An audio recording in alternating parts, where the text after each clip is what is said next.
Good evening, ladies and gentlemen. Welcome here tonight to LSR TV's coverage of the for Tots Triple Truck Showdown. We're getting ready for the first of three races here this evening. I'm Seth Cole alongside of Samuel Dyer. And Sam, these drivers get ready to take to a trifecta of tracks this evening, different lengths, different configurations, and we kick things off at Richmond International Raceway. 50 laps here at Richmond, and it's going to be a lot of technical racing for these drivers. We've been watching them during practice and qualifying, and it's looking like exit of 2, exit of 4. It is going to be tricky for these drivers. It's going to be a little loose. If you get on the throttle just a little bit too much, it's going to be hard to handle. But this is a charity race. It's all for good fun. We'll see how these drivers can come out and race this race. And the tracks are going to get longer as the night goes on. Here this evening, we kick things off at Richmond, a track maybe just a little bit over a mile in length. Next, we go to the mile-and-a-half Speedway of Las Vegas, and then we cap things off with the longest track on the circuit, the 2.66-mile Super Speedway of Talladega. So an opportunity here for all of these drivers, with the exception of road course ringers, to be able to have an advantage maybe at a track that they're better at. Yeah, I mean, looking at practice and qualifying, it's going to be Andrew Navarro that's going to be looking the quickest in this 2 machine, and he's just been about a tenth faster than the rest of the field, looking like our short track dominant car. But like I said, looseness out in the corner is going to be something to watch out for. You got a lot of hungry drivers that want to be up front and get a win here today. That looseness only going to get worse as the run goes on. 50 laps here tonight at Richmond. As you can see, we're going to have 2 pacing laps, since Richmond is considered on the circuit as a short track. So we know, Sam, that these drivers are going to be able to make it the full 50 laps on 1 tank of fuel. If we have cautions come out, though, how many drivers up here at the front are going to be willing to give up this track position for tires? I mean, tires is going to be extremely important for these drivers, but I think if an early caution comes out in the first 15 laps, I don't expect our top 10 drivers to come in, but maybe the back half of the field might be thinking about it. About 15th on back, they might be thinking tires could be important and could get you an advantage to cut through this field. Andrew Navarro ready to go as he's waiting for the iRacing pace car to make the left-hand turn down pit road. He'll start alongside of the number 14 of John Kinder as 34 drivers get set to take the green flag here tonight at Richmond. Navarro getting an excellent start for himself. Side-by-side action for second place. That's going to be Kinder on the top side. Now he'll tuck in line in third, losing the second spot. These drivers really trying to focus on where these other drivers' braking zones are, because you're expecting a lot of drivers to really be pounding on the back bumper of everyone. Oh! And there goes looks like the 81 and the 89 spinning around, bringing our first caution. That was Dan Gallant, who was in the middle of 3 and 4, middle line that is, going through 3 and 4. He got loose coming out of the 4th corner. Several drivers scattering along the front straightaway to avoid, as it looks like we may have gotten away with only a few trucks getting involved in this one. Dan Gallant and, as you mentioned, Taylor Peacock in the 81. That 89's got some damage there on the left front after he got down into the truck that was below him, which I believe was the 54 of Curtis Critchie. We'll go back and take a look at a replay. Also, it looks like Elliot Barenberg is also going to be involved in this in the 3 machine, as he was the first car to make contact with the 89, but yeah, that was one of those looseness sensations that these drivers are going to have to deal with every single lap. And right there, we didn't even get done with first lap and already spinning around. Yeah, and the big thing of it, too, I would have to think, would be the cold tires. We're here under the nighttime conditions, so the track's going to be a little bit cooler, maybe a little bit slicker with these cooler tires. So these drivers have to kind of settle themselves into a long run, I would assume, to maybe get the optimal grip and avoid these early spinouts. Yeah, I mean, the heat's going to help these drivers a little bit to get that grip that they're going to need. And then, like you said, the longer it goes on, the less grip you're going to have in the tires, and that fades away. And then the looseness sensation comes back. So it's going to be a lot of drivers trying to even out the scales on how they want to deal with their tires. 50 laps is going to be a long time, but caution laps are going to help the drivers out that are trying to save their tires for this longer run and hopefully aren't going to have to pit. Also, the fact that it's 50 laps, that would seem to most people to be quite a good number of laps to run here, but it doesn't take very long for them to tick away a lap here at Richmond International. So what may seem like a long race for some is actually kind of a short sprint for others. Yeah, and it's going to be a long night for these drivers. Like you said, 3 races here at Richmond, then go to Las Vegas and Talladega, and it's all for the kids, for the Toys for Tots, and we're excited to have this charity event. It's always good, especially with the way that this year has been going. Toys for Tot is a great way to help children that are going to be wanting some presents just because of the holiday season and giving some cheer on really this year that's been kind of a downer. Pretty cool to see a lot of the trucks in the field here tonight as well, featuring the Toys for Tots sponsorship. And yeah, as you're right, definitely a great cause and definitely an organization that gets a lot of noticing during the Christmas season, during the holiday season. And we're going to be giving you folks some info on how you can head on over and donate in just a few moments as we're still waiting for the lights to go out here atop of the pace car. Now, we also know for these drivers here tonight that they have the opportunity to come down pit road as often as they want. There is no tire limit, unlimited tires for these drivers in all 3 races. So looks like a couple of drivers did take the opportunity to come down pit lane under this yellow. Looks like 81 and 89 who were involved, Peacock and Talent, as well as the 31 of Andrew Moore. So it's only what, 3 laps that they've got better on their tires. Don't know if that's that much of a difference for them to be able to slice their way up through the field. Yeah, and especially since we only really had 1 green flag lap, these drivers aren't really dealing with a lot of the grip fading away just yet. So, if the drivers were green for maybe 5 to 10 laps, these cars putting in the back of the field, that would be a better advantage. For now, we'll see how Andrew Moore in that 31 machine back in 29th position, how well he can move up through the field. Now, a couple things that I noticed there, even though it was a kind of short run before we had our first caution, there are a lot of drivers that are not only having issues with the exit off of 2 and 4 that you pointed out, a couple drivers have had some issues going into turn 3. I've seen a number of them on that first lap actually went up to the 3rd groove, and there's no grip up there. You go up there, you're losing spots.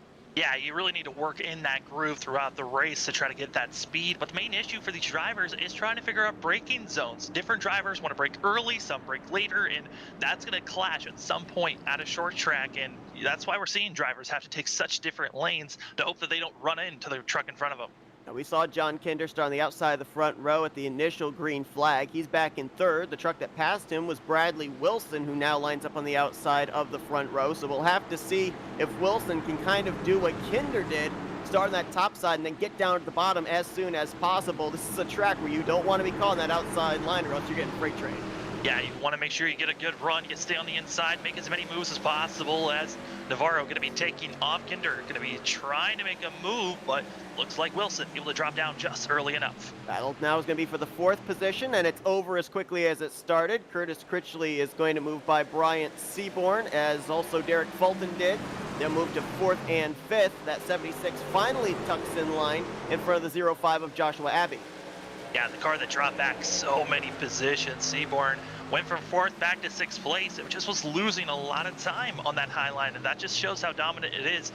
Richmond is a lot of just staying in line. It's a 1 groove track where you got to be on right close to that yellow line, and that's what you're starting to see right now. Is it's a lot of figuring out how well can you start making your moves forward. Pete Polini was trying to make a move there on Elliot Behrensberg. That was going to be for 9th. Billy Gray made his way around the both of them. And 41 around on the back stretch and the front stretch from 22nd place. That's Charles Balance in the infield grass. Yellow flag and away for the 2nd time here tonight at the completion of lap 9, going on to 10. Same exact thing that we saw that brought out our first caution, getting loose out of 4 and trying to save it, but just wasn't able to. Actually, I take that back. There was a car in front of the 41 that made the issue. Let's see if we can figure out who that was. Watching the 41 look up ahead. Oh, yeah. Yeah, that's the 63 who got loose in front of that pack and actually made contact with the driver in front of him. Yeah, Colton Kinkart, that 63 truck, and that was some heavy impact to the right front of that 41 of Charles Balance. Now, we talk about Richmond in the past, how it's one of those tracks where you don't necessarily have to have the prettiest truck to win the race. It's not a track that is very dependent on aerodynamics. A lot of the passing and the making up of ground is done in the corners, but at the same time, that damage there to the front, you have to wonder about the possible impact that could have had to the engine. Yeah, it was a pretty straightforward shot to the engine. That is a possibility of engine damage. If you're low on power, it's going to hurt you a lot through the straightaways, but through the corners, you actually won't be hurt too much. I think if you have the advantage of tires, you could counterbalance it, but I mean, for the drivers that are going to be coming to the pits, we'll see what advantage you can get from here. As I was watching, what right before that caution came out, that was Taylor Peacock that was actually climbing through the field very quickly, even though involved in their first caution, was moving up to 19th place before that yellow came out. It looks like there were actually a couple of other drivers that got collected up in this one, got some slight pieces. The 43 of James Morgan, who is on pit road, and also it looks like I believe that is the 33 car, might have gotten a piece of it as well. So, there were a couple of drivers that bounced off of Colton Kinkard as he was bouncing off the wall and back into traffic. Yeah, when Colton was spinning around, he actually ran into Cole Hendrickson, who was the first vehicle of the 101 machine running in 17th place. That was the initial contact that then launched the 41 up into the wall. So, these drivers are going to have to be dealing with a lot because even with traffic around you, someone could get loose at any point and you could be having yourself contact. Seth, we're already 13 laps in. I mean, the drivers that are in the back half of the field with these cautions have been coming out, they're losing time right now. They definitely are. I mean, the one good thing for them with the cautions coming out is they're bunched back up. They're able to pick up, if they have a fast enough truck, they can pick up 1 or 2 spots with everybody all bunched up before things start getting spread out. But to your point, these laps that tick away under caution is one less lap that they're able to try and battle for a position under green. And as these drivers are getting prepared to line up and get ready for the restart here, we talked about ways that you could help with the Toys of Tot charity event that we're doing here. If you look in the description in our chat, there should be links there to go look up and ways to help with the Toys for Tots event that's going on. Absolutely. As Andrew Navarro waiting for the lights to go out yet again, we'll give you a rundown through the top 10 as they're going to be going back green, I believe, on lap 16. We should be getting the 1 to green this time around. Andrew Navarro is your race leader. He's led every lap so far. Bradley Wilson lines up second. John Kinder in third. Derek Fulton's now up to fourth with Curtis Critchley in fifth. Bryant Seaborn sixth. Joshua Abbey in seventh. Billy Gray is in eighth. Elliot Barenberg is ninth, and Peter Polini currently in the 10th position. Another truck that was on the move, going to restart just outside of the top 10 and 11th. Keep an eye on that 13 of Garrett Delph, because he picked up about 4 spots under that last run.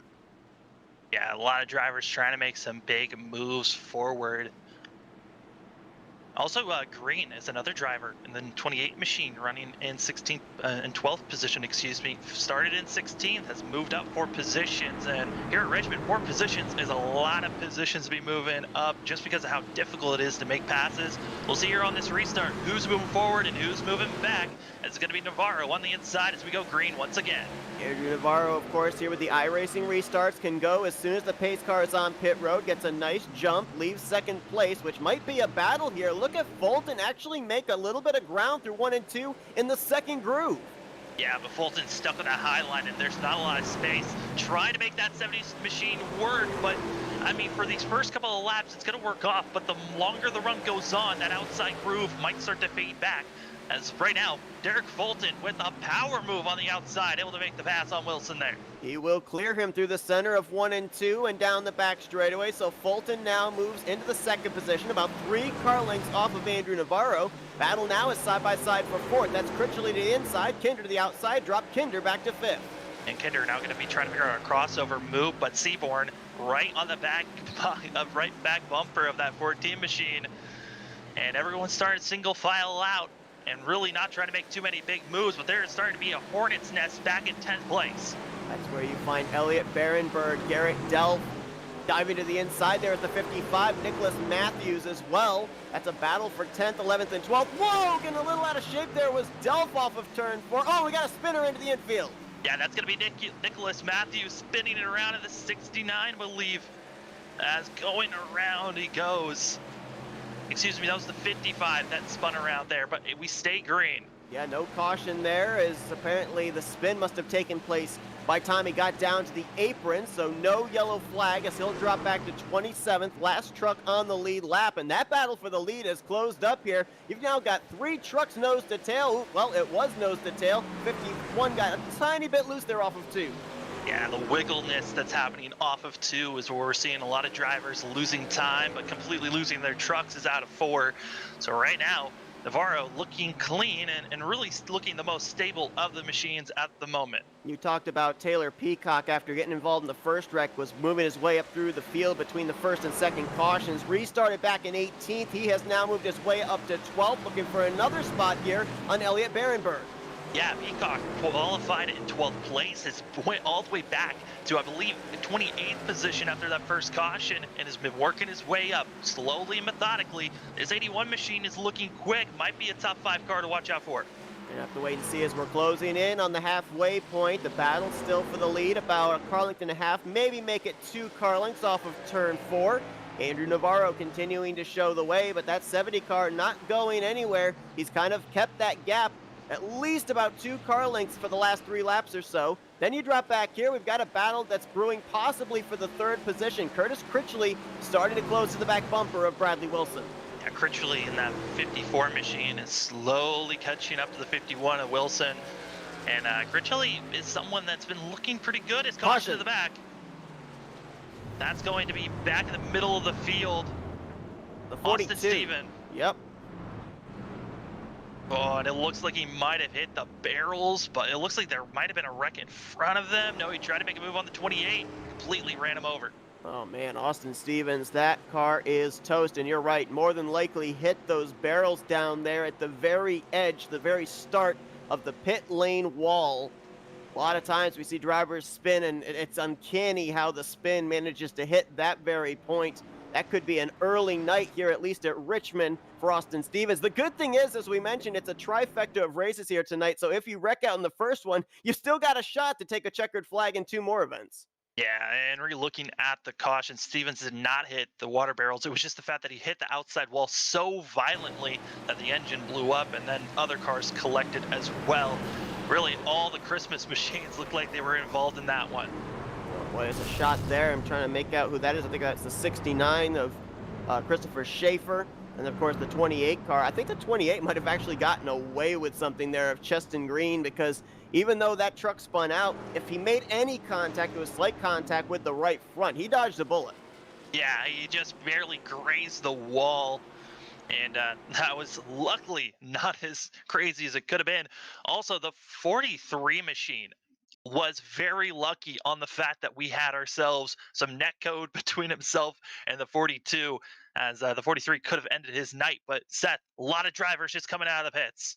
Yeah, this is interesting that a lot of drivers kind of using this halfway point to come down pit road, and it's everybody from 6th place on back. So our top 5, we're going to have to wait and see if this is going to put them at a disadvantage, as we're going to be into the second half of this race when we go back green. Critchley in the 54 machine, first car out of the drivers that came into the pits, looking like he might have gone with a 2-tire stop here, and helping this 54 machine being leaders of the freshest cars with the freshest tires. But a lot of cars taking 4 tires behind him. It looks like the race leader is actually going to be the 69 of Christopher Schaefer, who did get a slight bit of contact from that wreck. James Morgan, Dan Gallant, and Nicholas Matthews all staying out there as well. Matthews was the driver that spun out that a caution did not come out for between the 2nd and 3rd yellows. And we did have another driver that had stayed out. That was Crystal King. He has actually brought his machine to pit road. So that now moves Curtis Critchley up to 5th. And you're right, he went with 2 tires, as did Pete Polini, Hunter Parsons, and Taylor Peacock.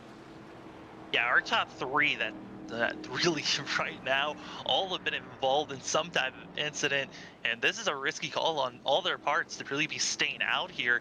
James Morgan in that 43 machine, who I just talked about, netcode saving that machine, phasing through Stevens, now going to be in 2nd place. Freshest tires of the top 4 that have not pitted yet, but I mean, this is going to be a lot of hard work trying to hold off the rest of the field who have 14 lap fresher tires than himself. You see the 71 up here of Zach Adams. He was a lap down, and so it looks like he's going to be taking the wave around here. Right now, if he does take the wave around, we'll have 28 cars on the lead lap. Austin Stevens currently 1 lap down. Charles Ballance, who spent a long time on pit road getting the damage repaired on his 41, he's currently 3 laps down in the 30th position. Yeah, a lot of cars trying to get those repairs done, and with how short this race is, it's going to be a lot of hoping cars wreck out as soon as possible, and you can get your repairs done and get back out there on track for a lot of these drivers. But we're stacking up, getting ready to go here again, Seth. And with a couple of cautions we've had so far, there's about 10 machines that have some type of damage so far. And so it's going to be interesting how they're able to work their way through the drivers that don't have damage. And we've also got our top 4 up here that are out there on anywhere from 17 to 30 laps on their tires. You've got everybody else behind them that's either taken on 2 or 4 tires. So this is going to be a bit of a hairy restart. One driver's not going to make it to this restart green flag. Elliot Barenberg, who was up in the top 10 most of the night. Internet connection woes for him. He has not yet returned to the server as we're getting ready to go back green with 21 to go at Richmond. And it looks like it's going to be Morgan that gets the better launch, and here comes Navarro through the middle, and they're all stacking up behind. Navarro 3 wide for second place. Almost 4 wide. Woo! That was a 7, I think. Or no, that's the 70 that got almost out of shape on the top side of that 3 wide formation. Somehow they all maneuvered through 1 and 2. We'll see if 3 and 4 is going to be as nice.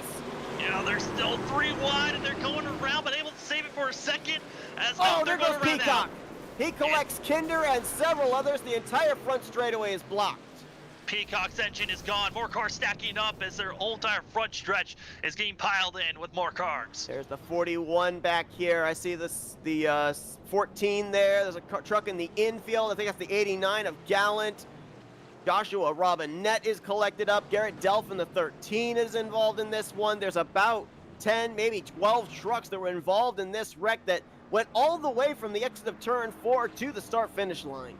And one positive for these drivers that were involved in this accident, if you still have it, is the fact that fast repairs, you have 1 to work with. So all the drivers, most of the drivers that have blown their engines will be able to come in, get that repairs done, and get back out there. Now this wreck actually started over in the middle of 3 and 4. The 54 of Critchley, I'm sorry, he was actually the one that was getting out of shape. He then saved it, and then I believe we're going to see on the replay, he hooks the 81 of Peacock in the right rear, turning him up into the field, and that's how we had so many drivers collected up. Yeah, and the most difficult thing is you had drivers that were on much older tires, so they were fading back. Then you had drivers that were on 2 tires. They were trying to move up forward against the slower cars, but the fresher tires were so much faster, and just continued on from there with cars trying to figure out if they can make moves forward or not. And it looks like Barenberg, even though internet connections hurt that 3 machine, it looks like he has gotten reconnected, trying to get back into the server as fast as possible. 77 of Clayton Kinkart, he was involved in this. And there you just see all the drivers piling in there. Kinder, a lot of damage. 99 of Robinette, a lot of damage. Like the 28 of Justin Green might have gotten involved in that one too. One car that came to a stop, and so I don't think got any damage, was the 41 of Charles Ballance, even though he is several laps down. But I mean, Richmond can definitely hold them 3 wide. It could even hold them 4 wide. It's a wide enough track. But at a track that doesn't have that type of banking, it's not advised. And these guys were 3 wide, about 3 rows deep. Absolutely not. It is extremely not advised. And Navarro was able to cut his way through. Following him was going to be Parsons in the 00. And everyone else was just trying their best to sneak their way through the slower drivers. And you saw there, the whole entire field just got so clogged up with machines that were trying to go both ways. Traffic just got too full for these drivers. Well, the timing of that caution was very helpful for James Morgan. Those older tires still kept him out in front. He'll be the leader when we go back green, but he's got Andrew Navarro right behind him, who led the first 20 laps or so of this race. Hunter Parsons, Nicholas Matthews, and Pete Polini going to be the top 5 when we go back green. Once again, folks, want to remind you tonight, this race is running and sponsored by Toys for Tots. Toys for Tots is an IRS-recognized non-for-profit public charity organized to help less fortunate children throughout the United States experience the joy of Christmas, to play an active role in the development of one of our nation's most valuable resources, our children, to unite all members of local communities in a common cause for 3 months each year during the annual toy collection and distribution campaign, and to contribute to improving communities in the future. For more information, visit www.toysfortots.org. And if you want to donate now, you actually can look at the description in our chat. There are links being posted throughout tonight's event. Remember, it's 3 races here. This is the first one at Richmond for 50 laps. Then we go to Las Vegas and Talladega to finish it all off. All in the trucks. It's going to be a blast throughout the night. Still a lot of racing. Now, James Morgan up here in the 43 has been to pit road in this race 24 laps ago. There is a driver out here that has not been to pit road this entire event. He's going to line up on the outside of row 2, and that is Nicholas Matthews. He's been out the longest on his tires, all 36 laps, so going to have to keep an eye on him when we go back green. I think the best thing is that Matthews is on the outside. The poor thing, though, is he's got a lot of hungry drivers that are willing to go 3-4 wide again, and I wouldn't be surprised to see another quick caution here, probably in the next 2 laps. These drivers are hunting to get up front as fast as possible, and this is the closest they're going to be if we stay green. And I don't know where Navarro restarted back on the last one after we had some drivers stay out, but at least up at the front, this is the first time he's going to be restarting on the outside line, so we'll have to wait and see how he does here. Control truck is the 43 of Morgan, who gets a great jump heading for the start-finish line. And right immediately, Matthews is in the sucker hole in the middle, getting absolutely passed by so many cars. But Navarro on the inside, able to make the pass on Morgan, and right, just like that, the 2 machine back to the front. The driver that took the 55 free wide was Derek Fulton. We saw him earlier make that second groove work. Now he tucks in line behind Hunter Parsons as they look to make their way around the older tires of Morgan. Yellow being thrown, and it's in the middle of the field. That's Christopher Schaefer, the 76 of Bryant Seaborn. The track's blockaded up there on the inside of 4. And it looks like it might have started around Seaborn, who got pushed on the rear end, and everyone else stacking behind once again. Take a look at what happens here. Turn 4, we knew it was going to be the trouble spot. And the big problem here, too, for Richmond is going through 3 and 4. It's almost like turn 4 is a blind corner. You don't know the wreck has happened until you're right on top of it. Yeah, it's so difficult for these drivers to be able to make the call of, am I clear, am I clear? And even if a yellow comes out, you've chosen which lane you're going to be in. And just like that, a lot of these drivers being collected in. That was Billy Gray in the 11. That was a battle for the 9th position at the time. A little bit of contact as well for Bryce Hunter in the 9. Not that much, though. And there you can see just nowhere to go for the 69 of Christopher Schaefer running into the 76 of Bryant Seaborn. Looks like if the 69 hasn't already, he's probably going to have to utilize a faster pair as that truck was smoking leaving the accident in turn 4. Yeah, it's not looking good for these drivers that were in the back half of the field because a lot of them had to use their faster pairs, and this could be the end of some of these drivers' races because we're coming close to less than 10 laps to go. You're said that if you've already used your faster pairs and you were caught up in this wreck, your race is practically done. Austin Stevens going to be the recipient of the free pass. He'll come back around to the tail end of the field. 23 trucks look like they will be on the lead lap when we go back green. A number of drivers now trapped multiple laps down, having to come to pit road to repair their damaged machines. Christopher Schaefer, Dan Gallant right now a lap down apiece. Charles Ballant still trapped -3, along with Joshua Robinette, John Kinder, and then Elliot Barenberg, as you mentioned, coming back in after internet connection problems. He's -6. Colton Kinkart in the 63, currently 7 laps down to the leaders. But as we get closer to the end of this race here, Sam, I mean, obviously drivers that are closer to the rear of the field to mid-pack, their chances are dwindling away. So we're going back green with less than 10 to go. Who up here right now would you say is the cutoff driver that has a shot of maybe winning this race? I would have probably pushed that back to maybe Billy Gray, but that's back in 8th place. You really got to be making a charge forward, but it's looking like our top 6 most likely is as far as you can go back because of how quick cars are single filing up and how difficult it is to make passes. With us going green, that with less than 10 laps to go, your chances of making a passes, you kind of have to use your bumper immediately and hope that a caution doesn't come out. And we know as well that at a track like Richmond, where it's a heavy braking zone into 1, a heavy braking zone into 3, it's kind of what we would deem a rhythm track. With the cautions coming out, these drivers have to get back into that rhythm, and sometimes that's where we see the issues take place on restarts. Yeah, and especially with these drivers, the way that they're not able to get going, they got to make sure those tires are warmed and ready for these restarts so you don't get a tire spin and jack up your whole entire lane that you're involved in as we're waiting for the lights to go off the pace car. But with every lap that ticks away, the more chances for these cars that are 5th on back to even have a chance to battle for the lead. All right, let's rack up the top 10 for you as we've got the lights out. Going to go back green with 8 laps to go in this one at Richmond. Andrew Navarro back up front. James Morgan, or make that rather Hunter Parsons, going to line up to his outside in second. Morgan will be third. Derek Fulton in fourth. Pete Polini fifth. Bradley Wilson in sixth. Curtis Critchley seventh. Billy Gray in eighth. Cole Heinrichsen. That's the first time that we've actually seen him up at the top 10. He's ninth, and Andrew Moore is going to be 10th. Andrew Moore actually was a lap down earlier on in this race, got the lucky dog under the caution prior to this one, and now he's got a shot at a top 10 finish. Yeah, top 10 finish these drivers are looking for. Space car ready to go off. We're racing for the Toys for Tots charity event all night long. As it's going to be Anthony Navarro. Green flag up in the air as that 2 machine gets a great launch. And now we wait and see who else can be following suit. Now it's all a matter of drivers trying to make their way around the older tires of James Morgan. Parsons has completed the pass. Fulton stuck on that top side, trying to see if he can get around the 43. Looks like he'll clear him by the time they get into the third corner. Bradley Wilson trying to do the same right now. Top 3, all down that inside line. And right now, everyone's side by side from 5th on back. 7 laps to go for these drivers, and you're losing time if you want to get moving up. Parsons is coming, though, as well as Fulton. These 3 machines that are going to be up front, they're quick, but a caution comes out of the back half. Joshua Abbey and Cheston Green having an issue over in turn 1. The 05 up against the outside wall. Looks like that truck's not even able to refire.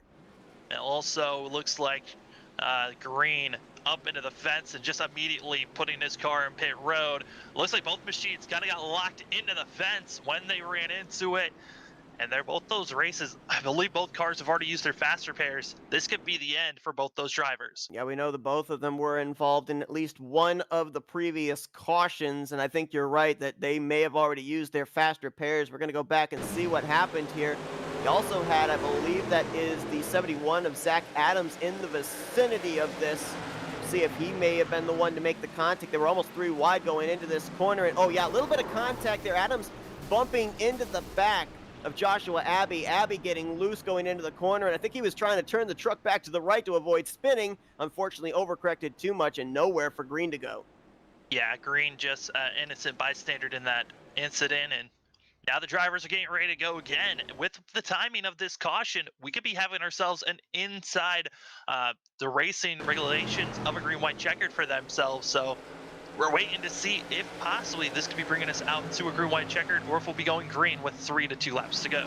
Things really kind of stacked up there going into turn 1. The 94 actually of Eric Zimmerman got up into the wall, scrubbed off a lot of momentum. So that might have been what stacked them up into that 3-wide situation going into turn 1. But it looks like indeed the 05 of Abbey, the 28 of Green, they are still sitting on pit road, manually getting repairs done. They have fallen 2 laps down apiece. That effectively takes them out of receiving the checkered flag here at Richmond. But again, like we stated, still 2 more races to go. Las Vegas coming up right after this, followed by the finale at Talladega. So still plenty of opportunities to visit Victory Lane here this evening. Yeah, and it's going to be fun action. Las Vegas, 40 laps of cars being I mean, these trucks are going to be right on top of one another. Kind of pack racing, but for sure 100% pack racing for Talladega. 30 laps then. And it's going to be a lot of interesting to see how these drivers are going to be reacting, because we've been seeing a lot of wrecks here at Richmond, but that's just because of the looseness factor that we know Richmond always brings, and also the hard braking zones. Las Vegas, looking like that could be a better opportunity for us staying green. The thing I'm also seeing a trend here with Richmond, Las Vegas, and Talladega, they're tracks where we know drivers are all going to utilize different strategies. Here this evening, we've seen that 43 of James Morgan take the track position over tires, and with these cautions, he's still been able to hold down a top 5 position. He'll be 5th when we go back green. So yes, he's lost a couple of spots on consecutive restarts, but he's been able to kind of hold ground in either the 3rd, 4th, 5th position, somewhere in that vicinity. Yeah, and it's kind of, the tires are starting to equal out a little bit here for Morgan, so he's able to stay up and challenge as hard as he is. I mean, James Morgan, probably one of the luckiest drivers right now. He phased through Stevens earlier in that wreck, and now finds himself up in the top 5, possibly a top 10 finish in his mind if he could stay up front. Right now, we're going to have 4 drivers that were able to clear James Morgan prior to that caution coming out. Navarro, Parsons, Fulton, and Wilson. So it's looking like, at least for the moment, maybe these four to settle it out. And you mentioned on that last run, Parsons was reeling in Navarro. We saw earlier that Fulton was reeling in Navarro. So Navarro, how much looking out the windshield is he going to be doing? How much looking in the rearview mirror is he going to be doing here? As it looks like we are going to be going into an overtime green-white checker. We're going to have 3 attempts at a green-white checkered here, and right now I think Navarro's plan, just get at the fabulous restarts that you've been having and just focus on hitting his marks. If he gets as good as a restarts as he's been hitting for Navarro, I don't think Parsons has enough time to run down the 2 machine and make a pass unless he really throws it in there and tries to do a bump and run. But that is going to be a lot of hard work that Parsons is going to have to do, and we can't leave out the fact that Derek Fulton is going to be on the inside in the better spot if he can get a good launch and stick with the 2. As we mentioned, these drivers have a trifecta of venues here tonight, but Navarro looking for the trifecta at Richmond. He was fastest in practice, got the pole, looking to cap it off with a win. Green-white checkered first attempt. And it's going to be Derek Fulton going to be ducking below Parsons, and that 70 machine's there, which is going to give him the best shot, but he's got to make this pass cleanly on the backstretch. You saw Parsons kind of pinch him down, trying to take away his exit off the corner. They still remain side by side here through 3 and 4. Fulton may be running out of time. Caution's out. They did not take the white. We're going to our second attempt, and that's going to be a rack back, and that's going to be Zach Adams in the 71 machine. Zach Adams, I believe, had just gotten the lucky dog under that last caution. And now he is going to bring out the 7th yellow flag of the evening. Looks like the 94 of Eric Zimmerman may have been in the vicinity of this one also. Yeah, looking through, I mean, it looked like the fact that Adams was trying his best to save the car and also possibly try to make a pass going into 4, but just got way too loose and got a little bit of contact by Zimmerman. There was a truck in front of him. Well, actually, he was kind of to his outside and then cleared him off of turn 2. It almost looked like he moved low in a reactionary move to whichever truck it was ahead of him. And as you said, Zimmerman, the 94, too, is inside, so no room to be able to give that outside line a little bit of extra space. Yeah, and, you know, these drivers are going to be trying to do their best to stay clean as they can, but the slight contact is kind of being known to happen for a lot of these drivers. Another thing about Richmond, too, we mentioned it is a wide racetrack, but at the same time, when you're spinning, doesn't take long for your truck to meet the inside or the outside wall. A lot of drivers have taken some hard hits here tonight, so we're going to go on board with the 94 of Zimmerman. And I want you to watch coming off of turn 4 here, when you see the truck ahead of him of Adams. He's going to dart left just the least little bit. There's going to be a red truck to the outside. That's the 13, actually, of Delph, that I believe Adams turns left to avoid off of turn 2. Oh, there actually was some contact there between the 71 and the 13. Yeah, it looked like Dolph got into the wall or tried to avoid the wall and didn't know that that machine was below him, made the contact, and away they went. And a little contact as well for the 14 of John Kinder.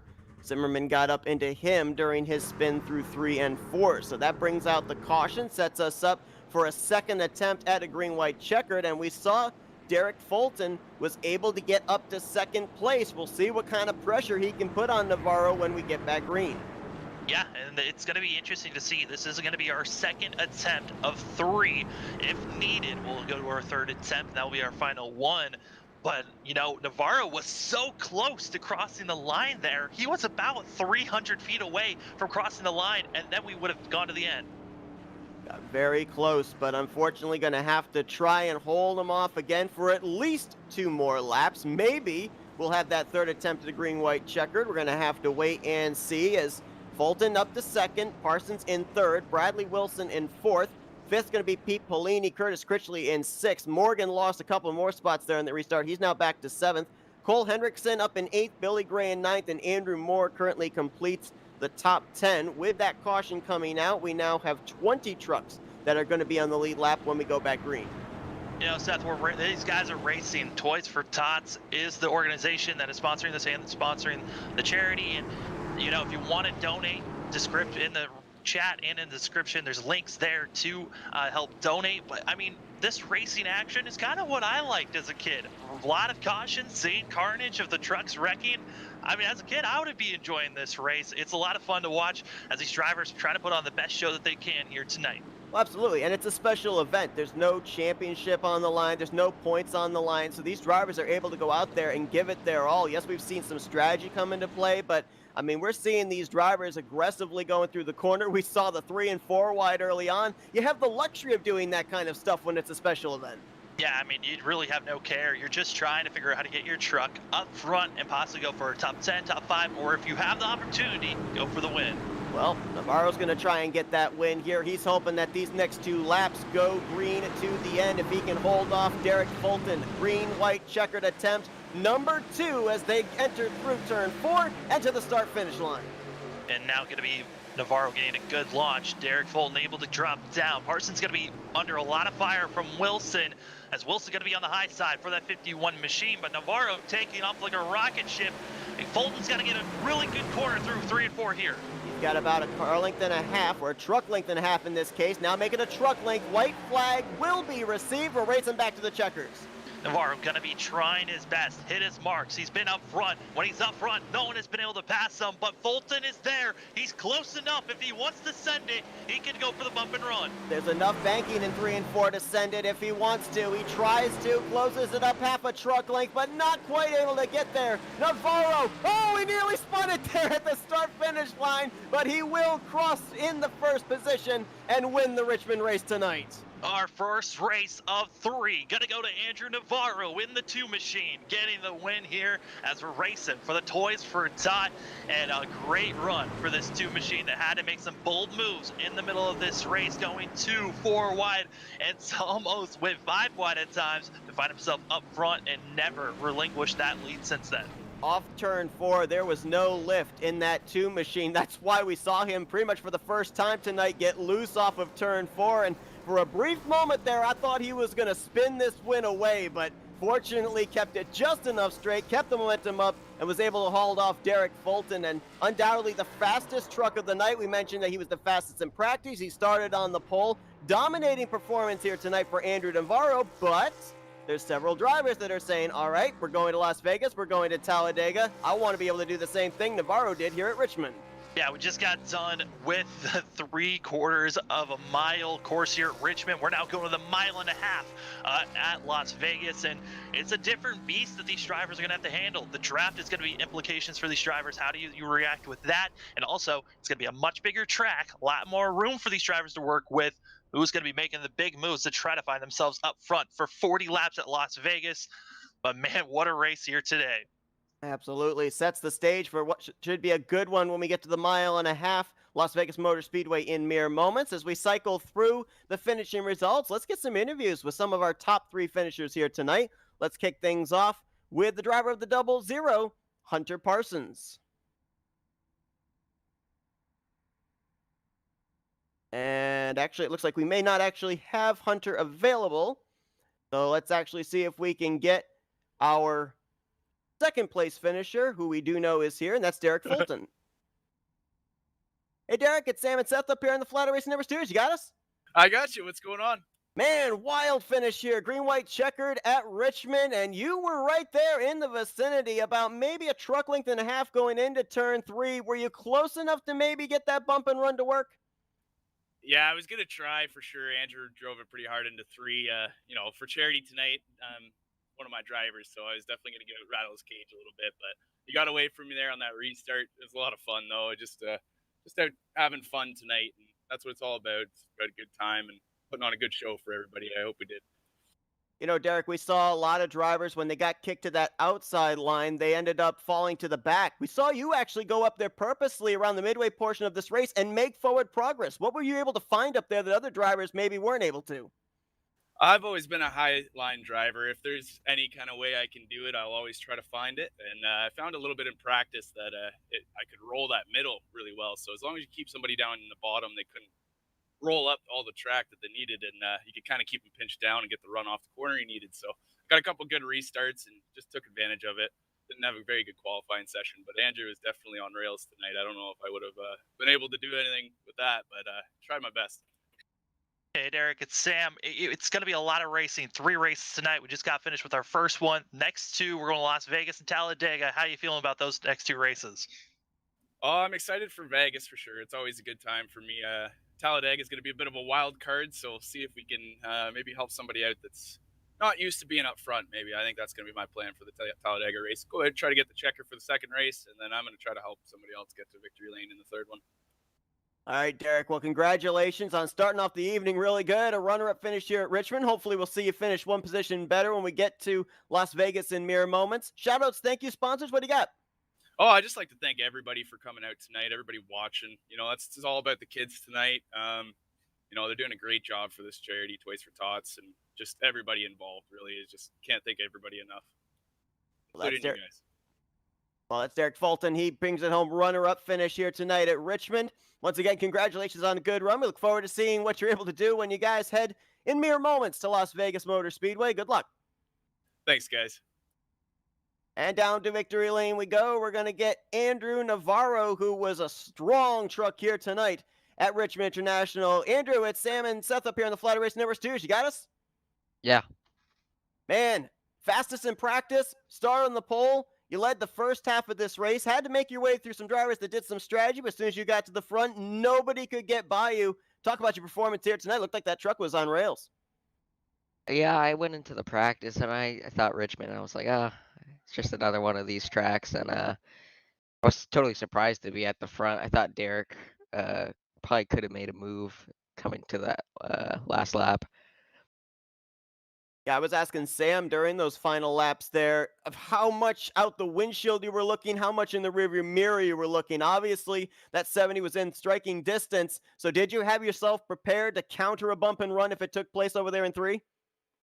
Yeah, 100%. I was ready to trail the brake.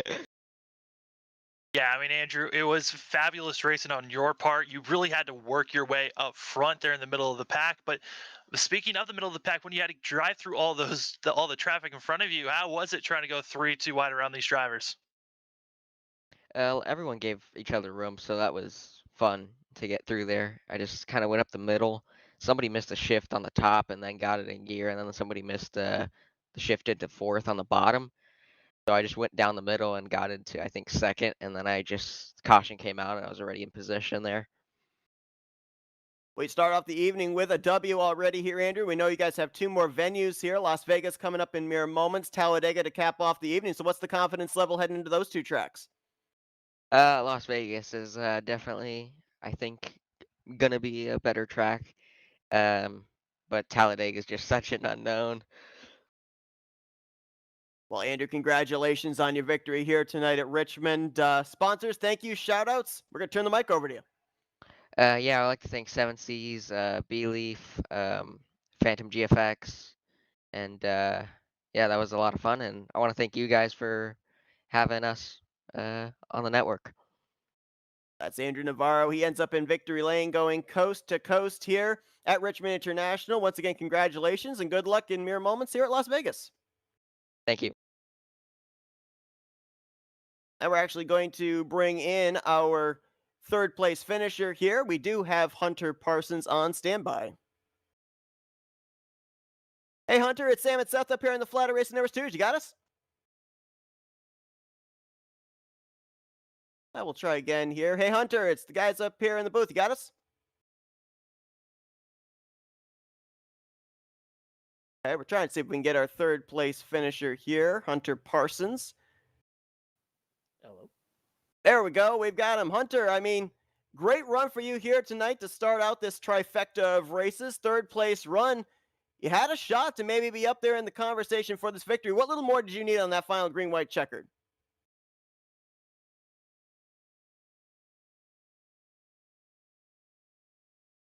I thought we had him here, but apparently we may not. Oh, here we go. There we go. All right, we've got him. I don't know if you were able to hear the question there, Hunter. I'll just say it over real quickly here. I mean, that final green-white checkered, you lined up there inside of the top 5, had a shot to maybe win this race, but what little more did you need to be up there with the top 2 heading through that final few corners on that final lap? Yeah, first off, sorry, I haven't really used TeamSpeak, so I had to set up everything. But definitely just think more experience. I mean, I'm more of a dirt car racer, don't really do all this asphalt a whole bunch, so running trucks at Richmond is something pretty new to me, so just more experience, I think, to be able to hang up with those guys. And they ran a heck of a race, but definitely put myself in a hole starting way back in 27th. It's interesting you bring up the fact about racing, at dirt tracks and whatnot. We saw the trouble spots here tonight. We're definitely 2 and 4. A lot of trucks getting loose off of those corners. I would have to think that would fit into the wheelhouse of someone that drives dirt tracks. So do you have any issue with that, or did that kind of feel natural to you? No, it definitely felt pretty natural just getting, being able to correct and save a car. So Las Vegas will be pretty interesting too. I just bought the track, so we'll see how that goes. And Talladega, I feel pretty comfortable doing a bunch of drafting, and we'll see how it works out. Yeah, Hunter, third place finish for yourself to start the event off. And honestly, going to a track that you've never been to, of going to Las Vegas, what is the confidence level? Are you thinking of just taking it easy for the first couple of laps and then taking off? Or, hey, I've got practice, I'll figure this thing out? Well, we're going to figure it out in practice here pretty quick, and hopefully everything just kind of comes together. And I'll pay attention to, after seeing the first race, you kind of understand who's who and who's quick and whatnot. So try and copy and see if I can learn anything from them, and hopefully be up there again at the end. Well, we're looking forward to seeing that, Hunter. Congratulations on starting out the night with a third place run at Richmond. We're turning the mic over to you now. Thank you, sponsors, shout outs. Anybody that you'd like to shout out here? Okay, looks like we actually just lost him, but that's all right here. So we're going to be switching gears, heading over to Las Vegas Motor Speedway. Sam, obviously we got a lot of preliminary stuff coming up here in mere moments when we swap over to that session. But I mean, we asked the drivers their confidence level going into this. If you were a driver heading from a track like Richmond to something entirely different like Las Vegas, how difficult is it going to be to switch kind of mentally to, the approach heading into an entirely different track, a much faster track?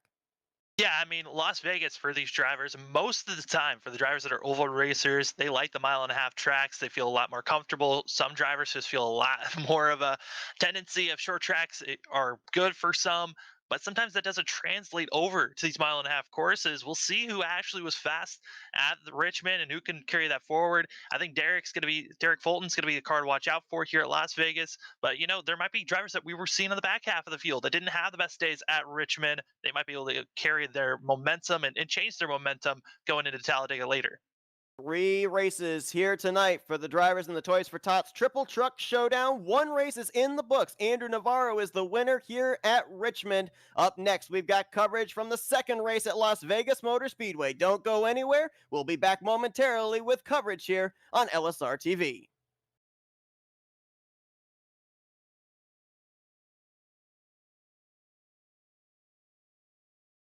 We're based out of West Monroe, Louisiana. We do custom T-shirts, racing.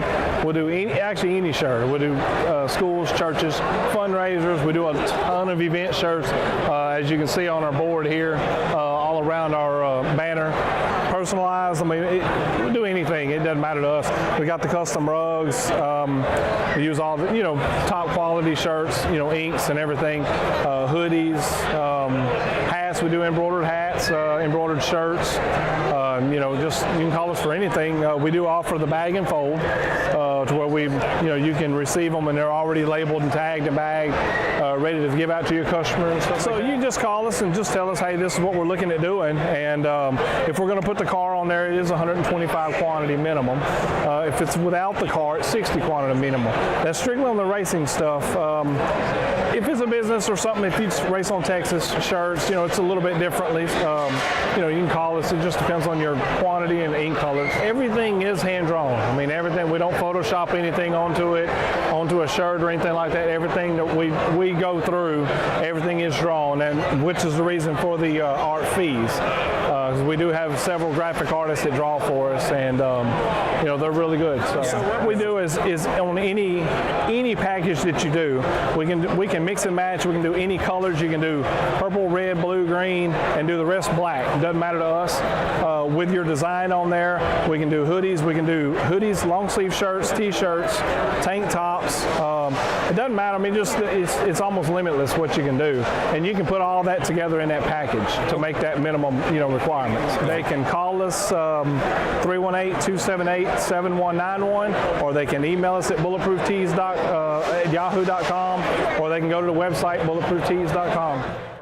We're based out of West Monroe, Louisiana. We do custom T-shirts, racing. We'll do any shirt. We'll do schools, churches, fundraisers. We do a ton of event shirts, as you can see on our board here, all around our banner. Personalized. I mean, we'll do anything. It doesn't matter to us. We got the custom rugs. We use all the top quality shirts, inks and everything. Hoodies, hats. We do embroidered hats, embroidered shirts. Just you can call us for anything. We do offer the bag and fold, to where you can receive them and they're already labeled and tagged and bagged, ready to give out to your customer and stuff. So you just call us and just tell us, hey, this is what we're looking at doing, and if we're going to put the car on there, it is 125 quantity minimum. If it's without the car, it's 60 quantity minimum. That's strictly on the racing stuff. If it's a business or something, if you race on Texas shirts, it's a little bit differently. You can call us. It just depends on your quantity and ink colors. Everything is hand drawn. I mean, everything. We don't Photoshop anything onto a shirt or anything like that. Everything that we go through, everything is drawn, and which is the reason for the art fees. We do have several graphic artists that draw for us, and they're really good. So what we do is on any package that you do, we can mix and match. We can do any colors. You can do purple, red, blue, green, and do the rest black. It doesn't matter to us. With your design on there, we can do hoodies. We can do hoodies, long sleeve shirts, T-shirts, tank tops. It doesn't matter. I mean, it's almost limitless what you can do, and you can put all that together in that package to make that minimum requirements. They can call us 318-278-7191, or they can email us at bulletprooftees@yahoo.com, or they can go to the website bulletprooftees.com. We're based out of West Monroe, Louisiana. We do custom T-shirts, racing.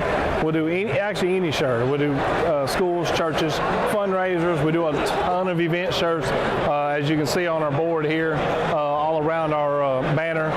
Personalized. I mean, we'll do anything. It doesn't matter to us. We got the custom rugs. We use all the top quality shirts, inks and everything. Hoodies, hats. We do embroidered hats, embroidered shirts.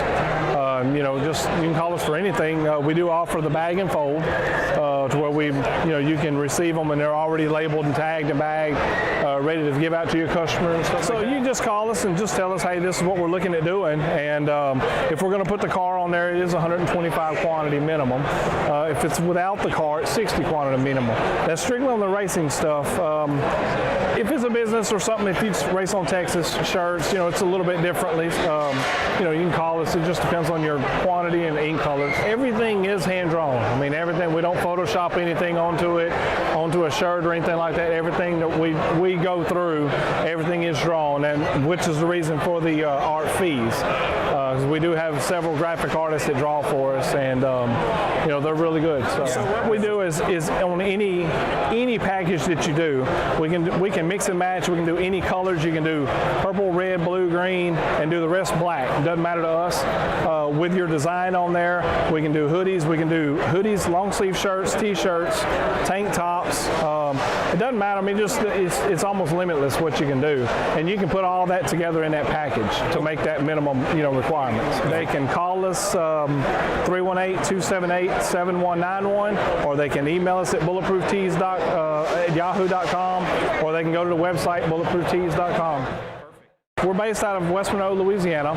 We do custom T-shirts, racing. We'll do any shirt. We'll do schools, churches, fundraisers. We do a ton of event shirts, as you can see on our board here, all around our banner. Personalized. I mean, we'll do anything. It doesn't matter to us. We got the custom rugs.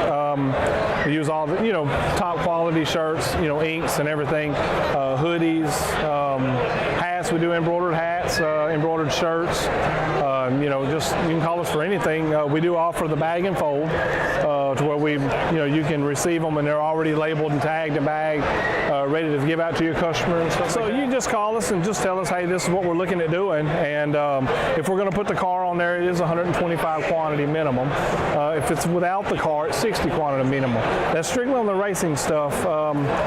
If it's a business or something, if you race on Texas shirts, it's a little bit differently. You can call us. It just depends on your their quantity and ink colors. Everything is hand drawn. I mean, everything. We don't Photoshop anything onto it, onto a shirt or anything like that. Everything that we go through, everything is drawn, and which is the reason for the art fees. We do have several graphic artists that draw for us, and you know, they're really good. So what we do is on any package that you do, we can mix and match. We can do any colors. You can do purple, red, blue, green, and do the rest black. It doesn't matter to us. With your design on there, we can do hoodies. We can do hoodies, long sleeve shirts, t-shirts, tank tops. It doesn't matter. I mean, just it's almost limitless what you can do, and you can put all that together in that package to make that minimum, you know, requirements. They can call us 318-278-7191, or they can email us at bulletprooftees@yahoo.com, or they can go to the website bulletprooftees.com. We're based out of West Monroe, Louisiana. We do custom t-shirts, racing. We'll do any shirt. We'll do schools, churches, fundraisers. We do a ton of event shirts, as you can see on our board here, all around our banner. Personalized, I mean, we'll do anything. It doesn't matter to us. We got the custom rugs. We use all the, you know, top quality shirts, you know, inks and everything, hoodies, hats. We do embroidered hats, embroidered shirts. You know, just you can call us for anything. We do offer the bag and fold, to where you can receive them and they're already labeled and tagged and bagged, ready to give out to your customer and stuff. So you just call us and just tell us, hey, this is what we're looking at doing, and if we're going to put the car on there, it is 125 quantity minimum. If it's without the car, it's 60 quantity minimum. That's strictly on the racing stuff.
It's now time for race number 2 of the Toys for Tots Triple Truck Showdown. We're getting ready for 40 laps at the Las Vegas Motor Speedway. Sam, it's almost like same song, second chorus. Andrew Navarro on point again, trying to go a perfect 2 for 2. And the driver behind him is going to be Derek Fulton. Our drivers got first and second. They're first and second on the grid here for our second race tonight. Excited to see how they're going to go with this excitement at the start. But Billy Gray in the 11 machine, a third place on the grid. We'll see how this 11 machine can find his way up front and stay up front. You got the 14 of John Kinder up here as well. He ran into issues back at Richmond. So you've got two different vendettas for some of the drivers in the field. You've got those that ran well, won the race, finished top 10, maybe even some that were looking to finish top 15, successful in that. They're looking to continue the momentum here at Las Vegas, but there's a lot of drivers that struggled with Richmond moments ago. They're looking for some redemption here at Vegas. Yeah, and we're going to be seeing how they can move their way forward. James Morgan, also another driver that is going to be in the top 10 qualifying. Excited to see how this 43 car is going to do because it took a very bold call to stay out, put himself into the top 5. That gave him a shot to finish in the top 10, and we'll see who else is going to be deciding to make a bold move here. Looking at practice and qualifying, looseness sensation. It carried from Richmond. It's coming here to Las Vegas as these drivers have been looking extremely loose in the center of the corner off.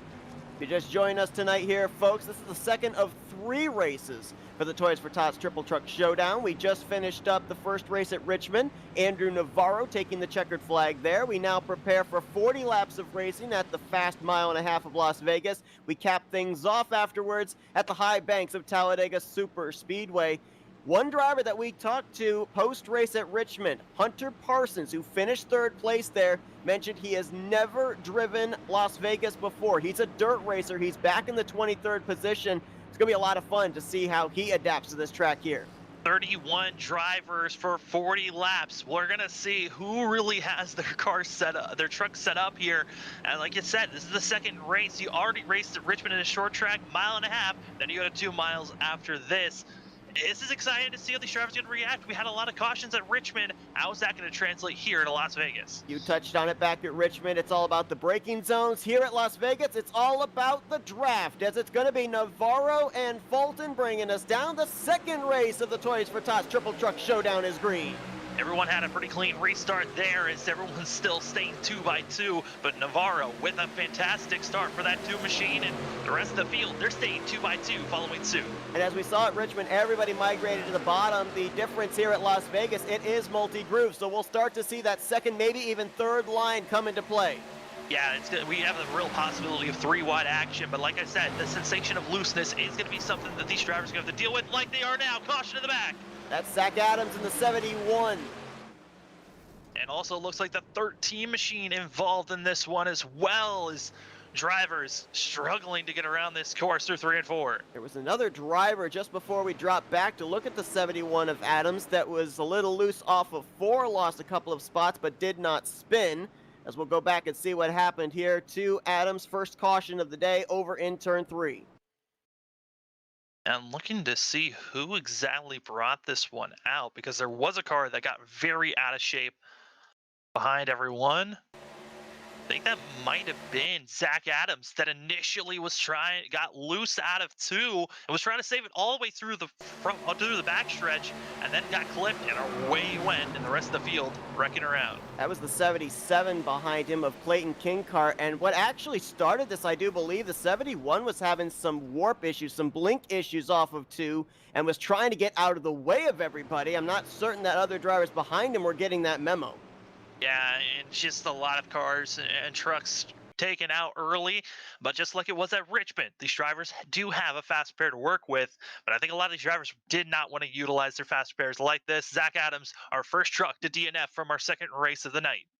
There was another truck that got a pretty good shot there into the spinning Zach Adams machine, and I'm not certain who it was. It was a green truck.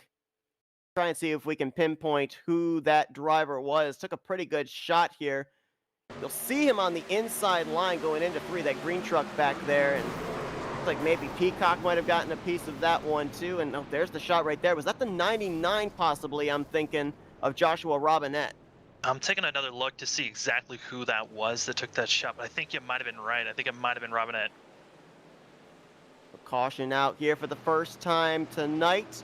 Had a couple of drivers looked like came down pit road, topping off the fuel tank. We also had drivers come down for some damage repair. Looks like John Kinder actually came down pit road, and that was a driver that started this race up from the 4th position. I remember I mentioned that there was a driver that looked like they got loose off of 4 just after that caution came out, but didn't spin. It might have actually been that 14 truck, and that's why he had to come to pit lane. Also looking like some drivers coming in. Kinter did come in, did get tires. We've got a lot more drivers taking tires and fuel this time around compared to drivers that on that Richmond first caution. So I think a lot of the drivers were thinking, hey, come in, get your fast pair used and get back out there on track. I'm looking to see, I think for a lot of these drivers, this is looking almost exactly like deja vu from Richmond. Caution on the first lap. Will we see a lot more cautions moving forward? As we talked about the loose sensation that these drivers that we were seeing during practice looked pretty identical to the way Richmond was, but with the 1.5 miles, a lot bigger of a track, a lot more space for these drivers to work with. But as we also mentioned back at Richmond, on the restarts, it's the closest you are to your competition. So you're going to take advantage of that and try and pick up as many positions as possible. As you're focusing on making a pass on somebody double wide, maybe even 3 wide on occasion, you don't remember that loose sensation going into or off of the corner. And that could also be a reason why we end up having these wrecks take place in the early stages of the restarts. Pace car lights are off. Remember, this is for charity. Toys for Tots is the donation that we're working for, the charity that is for tonight's event. And if you want to donate and help out for the Toys for Tots charity, you guys can look in the chat. There are links there to help out. Right now, it looks like of the drivers that are up inside of the top 5, all 5 of them finished in the top 8 last time out at Richmond, looking for back-to-back top 10 finishes. As Andrew Navarro and Derek Fulton, they were the front row to start the race. They were the front row to get us back underway here on lap 5. Car I'm going to have my eye on. It's the 3 of Berenberg who had internet connections at Richmond, but right now in the top 10. But Andrew Navarro with a great launch, and now we're starting to see the drivers from second on back, side by side. Billy Gray trying to stay to that left rear quarter panel of Derek Fulton. Fulton drives it deep from that top side down to the bottom. He will clear for the 2nd position, leaving Gray and Bradley Wilson to battle for 3rd down the backstretch. Now Fulton really good on the outside. He was good on his car, spinning in the back. I believe that actually is going to be Peacock that spun around. It might have had issues. No, that was actually Matthews that had issues, as they're still staying green and battling up front. Back-to-back races, Richmond and now Vegas, where the 55 of Matthews spins, but no caution comes out. He refires the car, keeps it going. The battle now is going to be, it looks like, for the lead. Fulton in the 2nd groove, trying to get to the right rear of Andrew Navarro. This honestly feels like deja vu. We're starting to see exactly what we were seeing at Richmond, but here now at the 1.5 miles, another car goes around. That is Hunter Parsons, I believe. No, Cheston Green to the 28. As another, that's going to be right off the track surface. These are iRacing cautions, so due to the fact that they were spinning off course, no yellow is going to be thrown side by side for the lead. There you see the apron being utilized on the front straightaway. That is inbounds, but the drivers that use it have to make a safe entry back up onto the track into turn 1. Navarro edges ahead. Here comes Billy Gray following the tire tracks. Ooh, he got a loose in the center there. He's going to get taken 3 wide. That was a little bit of a bump to Navarro that got Billy Gray out of shape and drifting up, but now here comes Wilson on the inside. Going to be trying to make a charge here for 3rd place, and everyone's going to worry about the longer the run goes on, the more those tires might cause you to drift up a little bit. Curtis Critchley in the 54 right there as well. The 51, the 54 on the bottom. Gray and Morgan on the top side. Morgan, of course, finishing 9th at Richmond just moments ago on a tire strategy. Now he's up here on equal playing field with everybody else tires-wise. He's going up the middle 3 wide. 3 wide action back here for 4th place as the cars continue on. There's still 3 wide, and this is the thing in Las Vegas. You can hold these 3 wide action because there's so much grip to deal with, but you gotta be careful just in case one of the cars bottoms out and starts to drift up. Comes the 77 of Clayton Kinkard, who had that early contact with Zach Adams, which brought out the first caution. Adams has taken his car back behind the wall, as has Taylor Peacock. Right now, 29 drivers still running on the lead lap. We've got the 55 of Matthews. He's recovered. He's back in 29th. Justin Green, who had to spin the lap after out of turn 2, he's back in 27th. Well, you talked about Matthews is on track, but he's in front of our leaders. How is lap traffic going to avoid as Matthews stays in line? That's Clayton Kinkard out of turn 4. And Peacock's going to be spinning around. He was running in the 5th position before that incident, and it was about to get very hairy up front as Matthews just stayed in the middle of the track and could have been disastrous for more cars. I don't think it was a full spin by the 77. He was certainly out of shape. Oh, we have a wreck further back there. They just wrecked under caution. That, I believe, was the 54 and the 7 making some contact with each other. And maybe some aggression from drivers from Richmond possibly boiling up, but that was some bizarre wrecks to be seen. We also got the 13 of Garrett Delph, who has now come to pit road. His truck was stopped on the apron heading over into turn 3, so a lot of stuff happening here in just the last 30 seconds. Yeah, it looks like the 54 wasn't expecting Matthews to stay where he was because Matthews was just sitting in the middle of the pack. He was a lap down, so with the caution, he could not go in the pits, but the 54 was trying to come down into the pit road. Take a look and see what initially brought the caution flag out. As stated, it was a truck that was sideways, but not a complete spin, it didn't look like. Well, it was enough to definitely bring out the yellow, yeah. Looks like the 77 of Kingcart was already in trouble going into the corner. He then had that little bit of contact between himself and Seaborn, but he was already spinning by the time they entered into the corner. Yeah, and that's the thing. If you put a little bit too much wheel into these corners, you can find yourself, he touched the apron, and that's what really caused him to drift up and try to just turn way more than he needed to just because he was coming up on the drivers ahead of him, and that's what caused that initial wreck. And then, like you said, under yellow, more cars spinning out in front of him. Well, that was a close call. I'm not certain who that was. Might have possibly been the 58 of Ryder Strofe. Made an evasive maneuver down to the inside apron on the front straightaway to avoid the spinning 77. We're going to take a look at the incident here with the 55 of Matthews, who was a lap down. And yeah, this is a tough one. It's so odd. It is weird. It's very weird. I mean, it's at a spot that you wouldn't expect cars to really make contact, but at the same time, the 54 kind of just broke down, and it might have been a mechanical issue, but he's still running up front. Yeah, that's just a weird spot to find a car just to cut down in front of another vehicle. Now, I noticed that when he was driving away, he still had the wheel spin. I'm wondering if maybe after taking the caution, he might have shifted down into a lower gear. And as we know, these drivers have been having issues with those rear tires on corner exit. Maybe that's what caused the car to kind of dart down the way it did, wheel spin in a lower gear?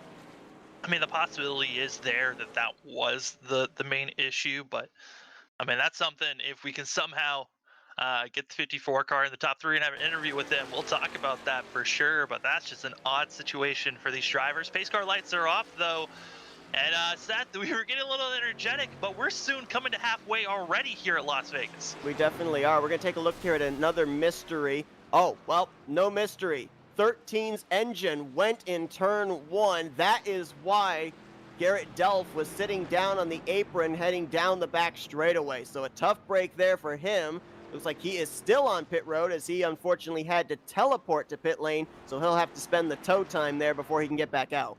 Yeah, which is going to cost him a lot of laps, and he's already 3 laps down, and he might be finally getting done and might be able to use a fast repair once he's done getting towed. But that is rough to see for these drivers, and we got to be getting to see a little bit of green flag action, and really it's looking like that outside groove still has some speed to work with as pace cars getting ready to pull off. Now, obviously, we saw Nicholas Matthews involved in that little bit of a stack-up problem over in turn 1 under caution, but a driver that really benefited from this yellow coming out was Cheston Green. After his spin off of 2, he's caught back up, restarting in 25th, as it's going to be Andrew Navarro getting us back underway. 28 laps to go at Vegas. Bryce Hunter was just pushing the 3 machine and almost spun each other out before we even got going here.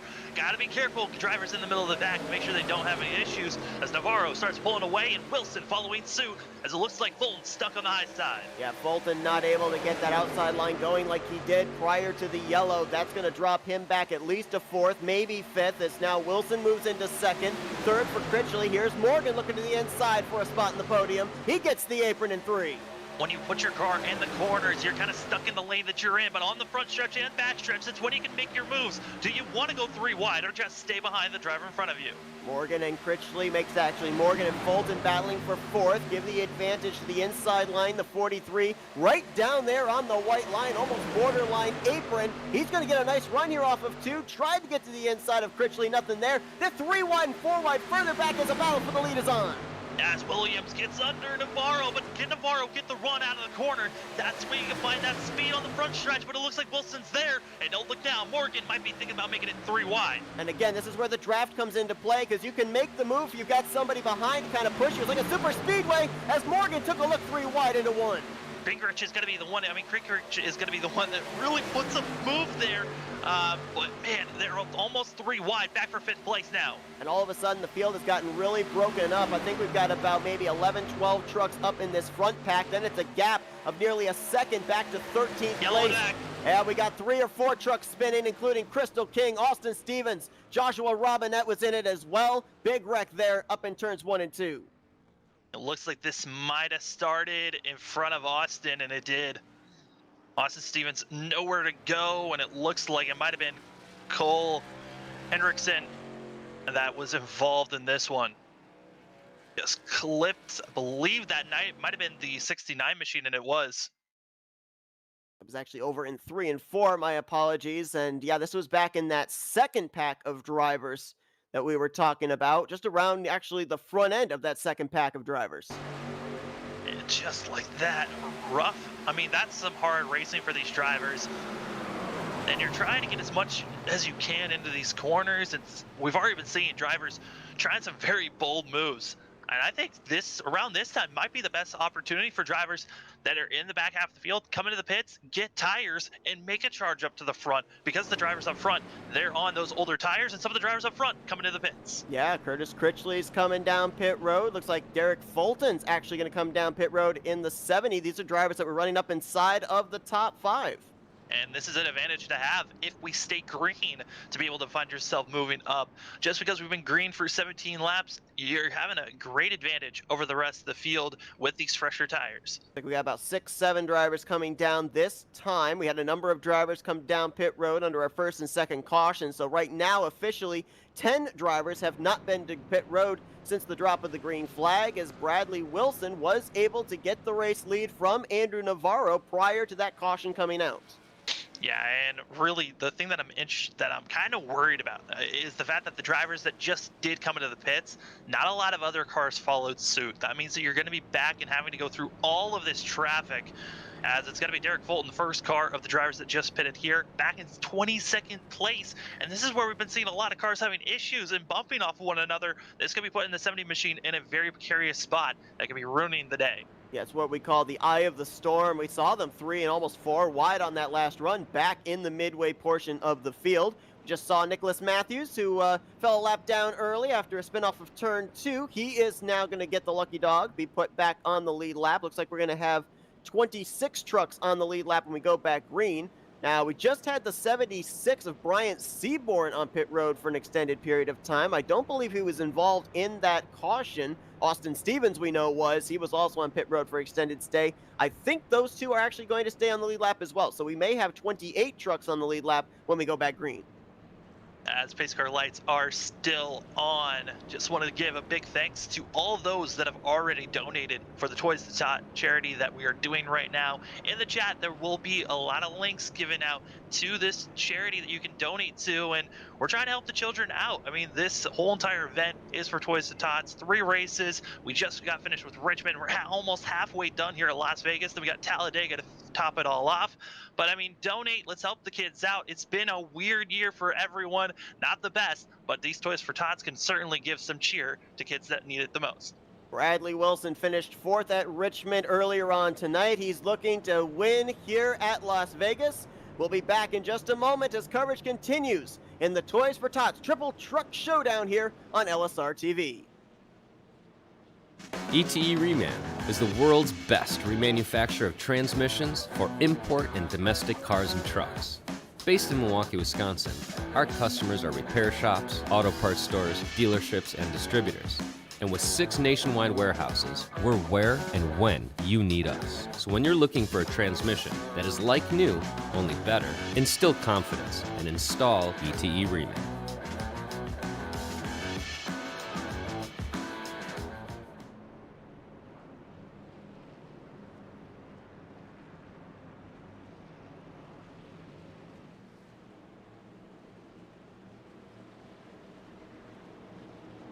Lights are out atop the pace car. We're going back green flag racing, entering into the second half of the race here, the second race of the Toys for Tots Triple Truck Showdown. Let's set the top 10 for you. It's going to be Bradley Wilson, the race leader, Andrew Navarro in second, James Morgan third, Elliot Barnenberg is going to be in fourth, followed by Billy Gray, John Kinder, that's row 3, Pete Polini, Ryder Stofe, Bryce Hunter, and Andrew Moore. That's the top 10 as a moment of silence for the commitment cone coming off of pit road. Bradley Wilson having a little fun here under pacing. Commitment cone, we will miss you, and hopefully you can come back soon. But up front, I mean, Andrew Navarro has been so quick. He's got a chance here to win both back at Richmond for our first race of the night, and then also here at Las Vegas. And really, right now, Wilson's looking quick. But really, the car that's been one of the fastest ones up front, that's James Morgan, that 43 machine, second on the inside row. That truck is looking mad fast and could be someone to challenge for the lead here. We're going to be keeping our eyes here if we go on a long green flag run of drivers outside the top 15 like Derek Fulton, Curtis Critchley, Clayton Kinchart. All those drivers took tires under this yellow, but starting way at the back as the green flag is back in the air. Bradley Wilson got a fabulous start pulling himself away, but the issue is Las Vegas isn't a short track. The draft is something to worry about when you're on the front and back stretch. We could obviously be seeing the drivers run back down that 51 machine. Not right now, though. It's side by side for second place, so both Morgan and Navarro are going to kind of stall each other out in their attempt to get up to the back bumper of the 51. If one can clear the other, then they'll be able to close up the gap. Finally, the 43 will slot into second. James Morgan coming with a head of steam, and he's there. He's coming with a lot of momentum, and Navarro's just trying to latch on and stay on this 43's bumper, and it's doing it. Here comes James Morgan to the inside. He's going to get a great run there as the 51 went down to the apron to block. That hurt his entry into turn 1. Morgan was able to drive it deep down to the inside, and he clears off of 2. New leader in the 43. With a little bit of a holiday cheer and one of the Christmas cars up front for Morgan, and now he's got to worry about Navarro and who can really dig deep. We've been seeing Morgan be the best truck to stay on the bottom. Gracious, sorry to cut you off. We had some near moments here in the back of the pack. I'll let you cover that, and then we'll cover what happened back here. These cars have been running well. Like, I think you got to be the car that can stay closest to the white line. That's the truck that's going to be able to stay up front. So that was the 99 of Joshua Robinette. We saw him get out of shape on the back half of that shot on up to turn 2. He got down the apron. It stacked them all up going into turn 3. Crystal King nearly went around, but somehow they all kept it straight. We're still green flag racing, and we're battling for the lead again. And that's going to be Andrew Navarro. Like I said, got to get to the white line, and he did it. But he got to watch out. Here comes Wilson. Here comes Gray. And also the driver that lagged out on the first race. Caution to the back. Caution's going to come out. It's going to be the 63 of Colton Kinkart, who had come to pit road under the last yellow. Oh, and so many other machines. Also looks like the 99, 69, and the 41 is well involved. Schaefer Robinette collected up in this one. There you see the 41 of Charles Balance, who got involved in an early wreck at Richmond, was trying to combat that one here at Las Vegas. Schaefer went flipping in that 69 machine coming out of Ford. That car still sits in the infield grass on the front straightaway, and I believe this actually starts with the 63 of Colton Kinkart. Yeah, Kinkart got loose out of 4, and Schaefer had nowhere to go but to run into the 63 machine, and the 69 just went flipping from there. It was a little bit of an overcorrection from Kinkart that caused all of this chaos. And you know, a lot of times when we go to the mile-and-a-halfs like this, where the trucks or the cars are loose off of corner exit, actually lifting off the throttle to avoid a wreck makes that rear end light and spins you around. So, you know, we've seen a couple of times here with the second and now fourth caution, the driver that gets collected up with the truck that spins ahead of them, not a whole lot of lifting going on, more of just trying to avoid where the truck's going to be when they eventually get to them. Yeah, and this is not good for most of these drivers that were involved in this accident, because a lot of them were not able to drive to pit road, actually had to tow themselves. This is going to put them multiple laps down, even if they do have a fast repair left, as multiple machines coming into the pits. You see the 41, the 99 getting involved. There was another driver that got a piece of this. I'm not certain who that was. Might have possibly been the 30 of Evan Dupre. But at least 5 trucks collected up in this one, as we are now past halfway. When we go back green, it will be less than 15 laps to go. And you mentioned a number of drivers coming down pit road. That does not include the top 3. So we've got drivers that are going to be out there on 25-lap old tires, and this caution certainly helping out one driver in particular. That would be Derek Fulton. He was back outside the top 20 on the last restart. He's now back up in the top 5 and 4th. Yeah, Fulton found himself up around 12th place before that caution came out, which is a great start because he was around 22nd when he went green. But right now Andrew Navarro got to be the driver to watch out for in 9th place. Freshest tires and with all the cars following suit. It's 9th on back, all with the freshest of tires, but Derek Fulton in 4th place. Only 8-lap old tires compared to, like you said, for our top 3, 25 now about to be 26-lap old tires. Got a little cat and mouse maybe taking place here, or is Morgan actually going to pit? Looks like he is coming down. Bradley Wilson as well as Bryce Hunter. So, yes, I understand the fact they have to come down because they would be at a huge disadvantage tire-wise, but they're losing out on a ton of track position now. Yeah, no, those 3 drivers had to come in just because of the amount of machines that pitted before them. They were going to be at such a disadvantage. We were going to have a Richmond incident where drivers going to be falling back so fast that it was going to clog up the track, and an accident was bound to happen. So a smart move on their part, but like you said, it's going to put them so far back, they're not in a great position to make any move forward. As you mentioned, the 63 of Kinkart and the 69 of Schaefer having to teleport to pit road, not able to get their trucks refired. They still sit on pit lane, 3 laps down. Charles Balance currently 1 lap down. Garrett Delph is still sitting on pit road after we saw he had an engine failure in the early stages of this race. He's currently 16 down in the 29th position. We now have the 99 of Joshua Robinette coming back down, undoubtedly for some more repairs there. But we know, Sam, when we get to tracks like Las Vegas, Kansas, Chicagoland, the 1.5 mile tracks, first half of the race sets the stage for the second half, and what we see in the first half is ramped up by maybe twice, 3 times the aggressive level when we get closer to that checkered flag. Yeah, I mean, the first half we had a short 8-lap green flag run where we got to see a lot of drivers mixing it up. I don't think we're going to be seeing that anytime soon for these final laps here. Once we get to less than 10 laps to go, fist cuffs are on. It's going to be all about taking out as many cars as you can to get up front because there's no points on the line. This is a charity race. It's all about being up front, being in the top 3, and trying to get as much momentum forward to set you up for Talladega after this race. As you said, Sam, this is a charity race racing for Toys for Tots. Toys for Tots is an IRS-recognized non-for-profit public charity organized to help less fortunate children throughout the United States experience the joy of Christmas, to play an active role in the development of one of our nation's most valuable resources, our children, to unite all members of local communities in a common cause for 3 months each year during the annual toy collection and distribution campaign, and to contribute improving communities in the future. For more information, visit www.toysfortots.org. And it's always exciting to be able to donate and help Toys for Tot. I mean, usually these last 3 months of the season is when you see the most donations for Toys for Tots, and it's always great to be able to help out the kids that are less fortunate, especially for this year. 2020 has not been the best year for most people. The whole entire world's kind of been in a lot of hectic shambles, but we are always excited to be able to help out children, and these drivers are as well, and putting on a great show so far. This field has undergone a makeover with drivers pitting under this latest yellow. Fulton's going to be the leader over Curtis Critchley. Kinkart and Matthews in row 2. Navarro and Zimmerman row 3, followed by Heinrichsen, Parsons, Berenberg, and Gray. Green flag about to come back out here with 13 laps to go at Vegas. Derek Fulton going to be getting a good launch, but still the 54 car going to be staying strong. Kinkart's going to be causing a little bit of a stack up as they're 3 wide for 3rd place. That's Navarro. He's going to stick Kinkart in the middle. Matthews way up on the top side. The fresher tires prevailing on the bottom. Move Navarro now clear for the 3rd position, gunning down the top 2.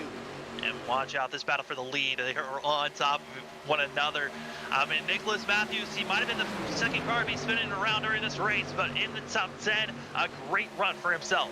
Way up the track, there goes Elliot Berenberg. He's going to drop outside of the top 10. It's back up at the front. It's Critchley all over the back bumper of Fulton. If he's going to make a move, he might want to make it quickly because here comes that 2 machine.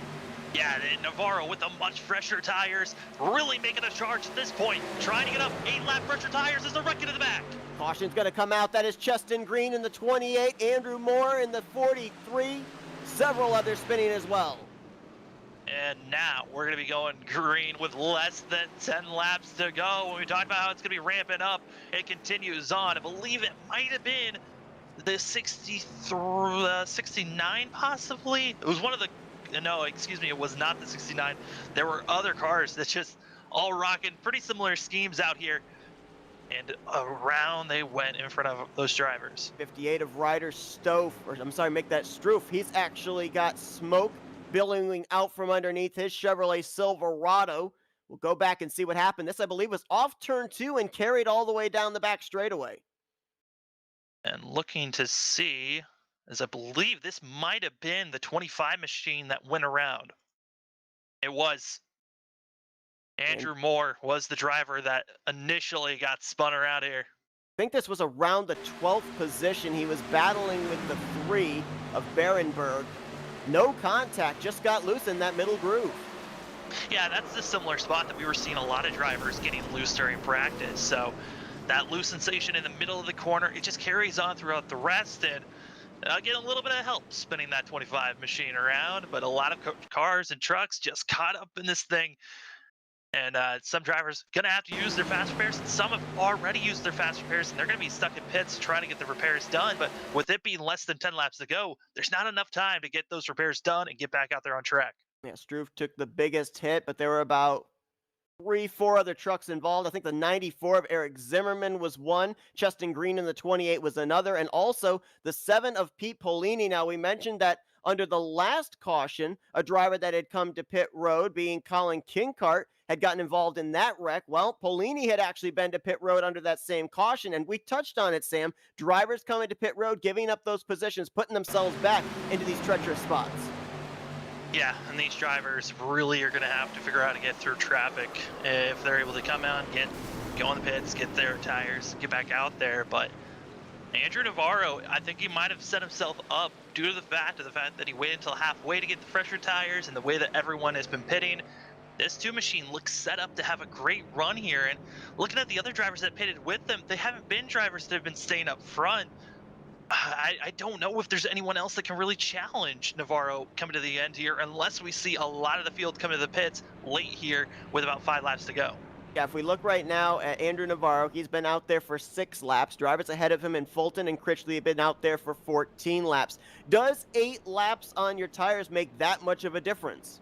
Yeah, I mean, it allows Navarro to really stick to the bottom way better than the rest of the field. So if he can figure out to get his nose on the quarter panel of these trucks in front of him, he can really stick to that white line and make these passes work. It's all about getting your momentum, though, on these straightaways and trying to get below the other cars. And we mentioned this back at Richmond, but it bears repeating. These are special event races. There is no championship. There's no points on the line. So if you're a driver like Andrew Navarro, you are going to be charging to the front. If someone cuts you off, there's probably going to be no lift. You're going to stick your truck there, and if someone goes around off your nose, that's the consequences. Drivers tend to be a lot more aggressive, maybe make moves they normally wouldn't make under normal season circumstances when it's a special event type race. Yeah, looking like we're going to be going green with 7 laps to go as the pace car lights are still on and drivers getting stacked up and ready to go. A lot of machines still in pit road sets. We've got about 22 drivers out there on course. It looks like we might even have 23 on the lead lap once we go green. Yeah, and I would question a couple of those drivers towards the back of how up to speed they are. The 25 of Andrew Moore, the 42 of Austin Stevens. We know that they've gotten involved in wrecks and they've sustained some damage there. So unless they were able to utilize the fast repair, they may not be fully up to speed here. But of course, as well, these type of races, you never know what's going to happen in the closing stages. You stay out there, even with a wounded race car, you may be able to salvage a top 10 finish. Yeah, and I think for a lot of these drivers, they might not be thinking if they're stuck all the way in the back, they're still in pit road getting repairs done. They might be just thinking, hey, Talladega's next, and this is a wild card race. A driver that's in the back could possibly win at Talladega to finish off this charity event. So there's still a lot of opportunities to get wins here, and a lot of opportunities for these drivers to make some bold moves here at Talladega. But here at Las Vegas for this second race of the evening, this is going to be an interesting final couple of laps to figure out who's going to make some bold moves to get up front. We had to utilize 2 of our 3 overtime green-white checkers at Richmond earlier on tonight. We'll see if these drivers will finish it under the scheduled 40 laps, or will we have to go into overtime here at Vegas. It's going to be Derek Fulton, who finished 2nd at Richmond on point. Curtis Critchley, who was 6th at Richmond, lines up to the outside of the front row. Andrew Navarro looking to go 2 for 2 here tonight. He was in victory lane at Richmond. He lines up 3rd with Clayton Krinkart and Nicholas Matthews. That's going to be your top 5. Cole Henriksen up in 6th, John Kinder in 7th, Billy Gray, Hunter Parsons, who has never driven Las Vegas before. He's in 9th with Elliot Berenberg in 10th. Yeah, Parsons never won. He told us he downloaded and bought the track today.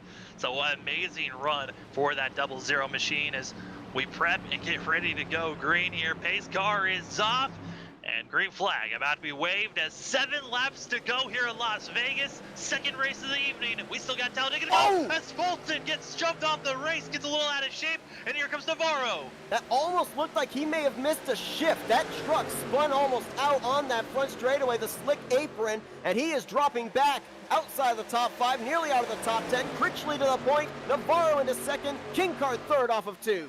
Kinkart and Navarro going to be on the outside trying to make a charge outfit. That's going to be a power move here from Navarro. He's got the tires to make this move work, and that's why the 2 machine able to get going side by side for 2nd place. To the point goes Navarro, leaving them to battle for 2nd, but here come the fresh tires as well. That's Cole Henriksen in the 101 machine, trying to find some way to get through here. Right now in the 3rd spot as the 77 gets loose ahead of him. Hunter Parsons nearly loses it in 1. Yeah, right now it looks like Navarro, freshest tires of the cars up in the top 10, and then that's going to be Henriksen, who's on the outside of that 101 machine. He's the other driver that's on 10-lap old tires, and the same as Navarro. These cars up here in this lead pack, one word springs to the forefront of my mind: touchy. These guys are nearly looping it around in the entrance, the center, and the exit of the corners, but for now, we remain straight, as now the battle's going to be for 3rd. Clayton Kinkart clears for the runner-up spot.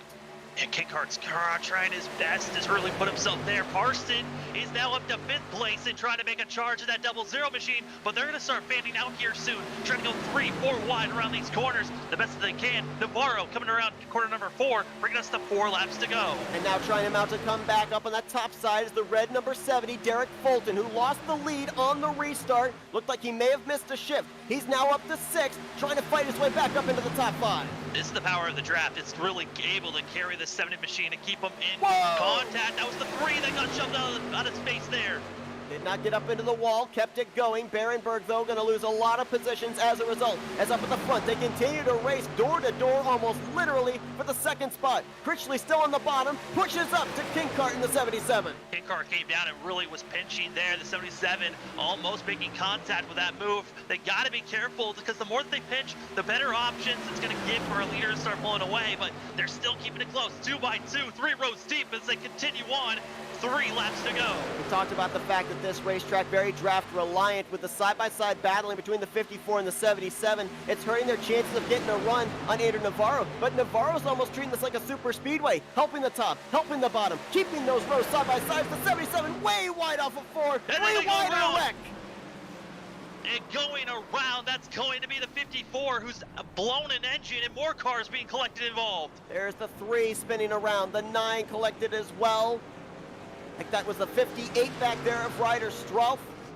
At least 4 or 5 trucks collected up in the aftermath after Curtis Critchley goes around from the 2nd position.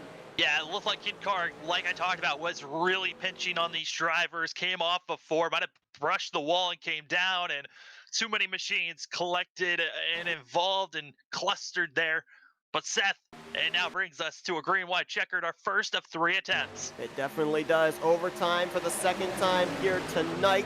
2nd venue, I should say. There's the contact as the 54 hard into the wall. Looks like the follow-up wreck, the 3 car of Berenberg got clipped. He then shot up to the wall, collected up the 9 of Bryce Hunter. I think that's the 77 there as well of Clayton Kinkart that got involved, including the 58 machine. I think that's who that was. Might have possibly been the 28 of Chester Green. We'll go back and see. As it looks like Derek Fulton is going to pull into the pits for the 70 machine, going to be going for tires. Might be thinking a big enough advantage to be possibly passing everyone, but he's going to be pretty far back. Probably around 13th to 15th position is where Fulton's going to find himself. A lot of other cars going to be trying to get just repairs done, quick, fast repairs, as well as 4 tires, get back out there on track. Yeah, but the problem here for Fulton, it looks like even with the drivers that came to pit road with him, he's going to restart maybe 14th, 15th position. This has to be a move relying on the possibility there's going to be at least 2, maybe all 3 of our overtime green-white checkers. We know the draft comes into play, but I just don't see how you can work your way from outside the top 10 up to the front of the field with as strong of a car as Navarro has had here tonight.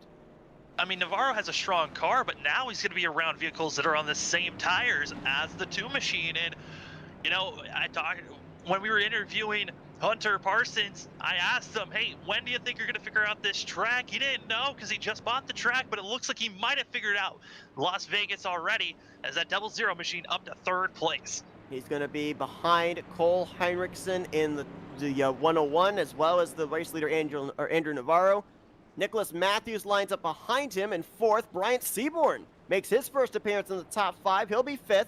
Bradley Wilson, who was up front earlier on, is 6th. James Morgan, Dan Gallant, Pete Polini, and Crystal King going to be the top 10 when we go back green. Update on Derek Fulton. He is going to restart back in the 13th position. So we'll see if that 70 car can charge his way up here to the front. And now we keep our eyes in figuring out who we could possibly get this one up front. We saw there for a second that, you know, Fulton was making a great charge. He fell all the way back to around 10th place, found himself back up to 6th, almost was able to make a charge for the top 5 position before that accident came out. And that was with older tires. So these older tires not completely out of it. They still have a chance to stay up front just because of how the draft is reacting with these vehicles. But man, Seth, looking at the drivers that are going to be further back, 2 laps isn't a lot of time to make some moves. You're kind of stuck where you're at unless, like you said, we utilize all 3 restarts here. Yeah, it's all really going to depend how many trucks they can pass in the matter of a lap. Bolton back there going to try and see if he can work his way from 15th officially up to the race lead. Remember, he finished 2nd at Richmond earlier on tonight to the race leader, Andrew Navarro. We're going to step aside for another quick commercial break. Then we'll be back here for the Greens, setting up for overtime at Las Vegas.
Green flag set to come back out here. It's green, white, checkered at Las Vegas. It's Andrew Navarro, Cole Henriksen, Hunter Parsons, Nicholas Matthews, and Bryant Seaborn to get us back underway, but will we make it back to the white? Yeah, I'm looking at some of these trucks up front, and they've got some damage on them, as it looks like some cars dropping back extremely quick. That might have been, I mean, when watching some of the cars up here and dropping back, a lot of lap traffic as they're spinning to the back already. Cars flipping as it look back in 14th place. Curtis Critchley in the 54 was involved in this. Bryce Hunter was in it as well. I think the truck you're referring to that was flipping was the 99 of Joshua Robinette. Yeah, it looked like there might have been a lap car that was super off pace that was just dropping back like a rock. It just wasn't helping any of the cars around them. I'm cycling through, but yeah, that was the 99 that was flipping. Billy Gray in the 11 was caught up in this one as well. As, yeah, the field just like really spread out there. When the green flag came out, we saw almost as if a grenade had gone off and the fragments were everywhere. We're going to take a look at the wreck here. And I think that truck you were talking about that was falling back. Yes, the 76. He just didn't get through the gears and he completely missed it because everyone else was able to get by the 76. But like he said, it just scattered everyone. They had to figure out how to get around, and it cost a lot of drivers that were trying to figure out how do we get by the 76 because he is not going the speed we're going, and they were 3 wide behind him. And 2 drivers that were behind that, one that sustained a lot of damage, the 54 of Curtis Critchley, who remember had been on pit road about 2 laps ago, and also stuck behind that but not getting damaged was the 70 of Derek Fulton. So those are 2 drivers that had spent most of the day run up inside of the top 5 that either got held up or got involved in this one. And that's going to be our first attempt. Now we're going for attempt number 2 of 3. If needed. I mean, this race could end on this next restart here, but I mean, Seth, I talked about deja vu from Richmond here to Las Vegas. We might be seeing it again. Yeah, we definitely might be. I'll tell you what I was noticing there on that restart, and I don't know if it was a planned restart or not, but I think that if this had gone green to the end on this green-white checkered attempt, Andrew Navarro was going to have his hands full with Henriksen and Hunter Parsons, because those 2 trucks were lined up nose to tail, had about 2-3 car lengths between themselves and the back bumper of Navarro, so they were going to have a heck of a run down the back straightaway. Yeah, and the main issue is the fact that I'm looking at these trucks that are up here. Navarro's truck looks extremely clean. All about 4 trucks behind him, they all have some type of damage on their rear end or in the front. You see the damage on the right front of Bradley Wilson, little front end buckle on the hood of Dan Gallant, who's now up in the 5th position. A couple of drivers up here that, struggled back at Richmond or had some early issues here at Las Vegas. Gallant is one of those drivers. Nicholas Matthews up here in 6th. And how about Crystal King? We nearly saw him loop it around the midway portion of this race over in 3 and 4. He's now up in the 8th spot. Yeah, we haven't really talked about Crystal King at all, even during Richmond to now here at Las Vegas. But, I mean, now is the time to be moving up and showing what you've got. Crystal King, as well as the 7 machine in front of him, they both have the freshest tires of the cars in our top 10. Right now, it looks like when we go back green, we're going to have 20 trucks on the lead lap. I believe the 28 of Cheston Green got the free pass under this yellow. Number of drivers currently running off the lead lap, most of them sitting on pit road getting damage repaired, including Billy Gray, Joshua Robinette, Christopher Schaefer, Charles Balance, Clayton Kinkart, Eric Zimmerman, Colton Kingcraft, and Garrett Delph. So those drivers will obviously not be in the running for this win. Looks like the 76 of Bryant Seaborn was just able to get off of pit road ahead of the leaders, and now it's looking like the 3 of Elliot Berenberg is losing a couple of laps. He had to make a long, lengthy pit stop on pit road to repair damage. So officially 20 trucks will be on the lead lap when those lights come out atop the pace car and we get ready to go back green. Getting ready to go green here, and our second attempt of possibly 3, if needed, of green-white checkers here at Las Vegas. This is race number 2 of 3. We had Richmond that was already won by the 2 of Andrew Navarro. We'll see if he can make it 2 for 2. But this is for the Toys for Tots. I mean, what a great charity that we've been trying to help out all night long. If you want to donate for Toys for Tots to help the kids out, go to the chat where we've got ourselves links that have been placed. We'll probably place even more throughout the night as we are not done after Las Vegas here. And we've been keeping track of that, and we want to thank everybody that has donated so far. We hope you're enjoying LSR TV's coverage here of the Toys for Tots Triple Truck Showdown. We're only about 2/3 of the way through this event here tonight. We finished off Richmond. We're about to finish Las Vegas, but we've got the wild card track of Talladega, 30 laps. That's on tap here later on tonight. Yeah, Talladega is going to be wild for sure because you don't know. Some of the cars that might qualify well, they might not even be able to finish the race. Someone that doesn't even qualify could win at Talladega. It's going to be a wild show to see. But first, we got to figure out who's going to be our winner here at Las Vegas. As pace car lights are off, we're getting ready to go for our second attempt at a green-white checkered. What we talked about at the start of the night, 3 tracks, 3 different configurations, the possibility of 3 different winners. Navarro might be looking to go for the complete sweep. He already won at the short track of Richmond. He's leading here in the closing stages of Las Vegas. Started on pole, looking to go coast to coast for the second time in a row here tonight. We'll see if he can hold off the competition behind him. The question is, we used 2 of our 3 overtime green-white checkers at Richmond. Will we need to use all 3 here tonight at Las Vegas, or is this our race to the checkers?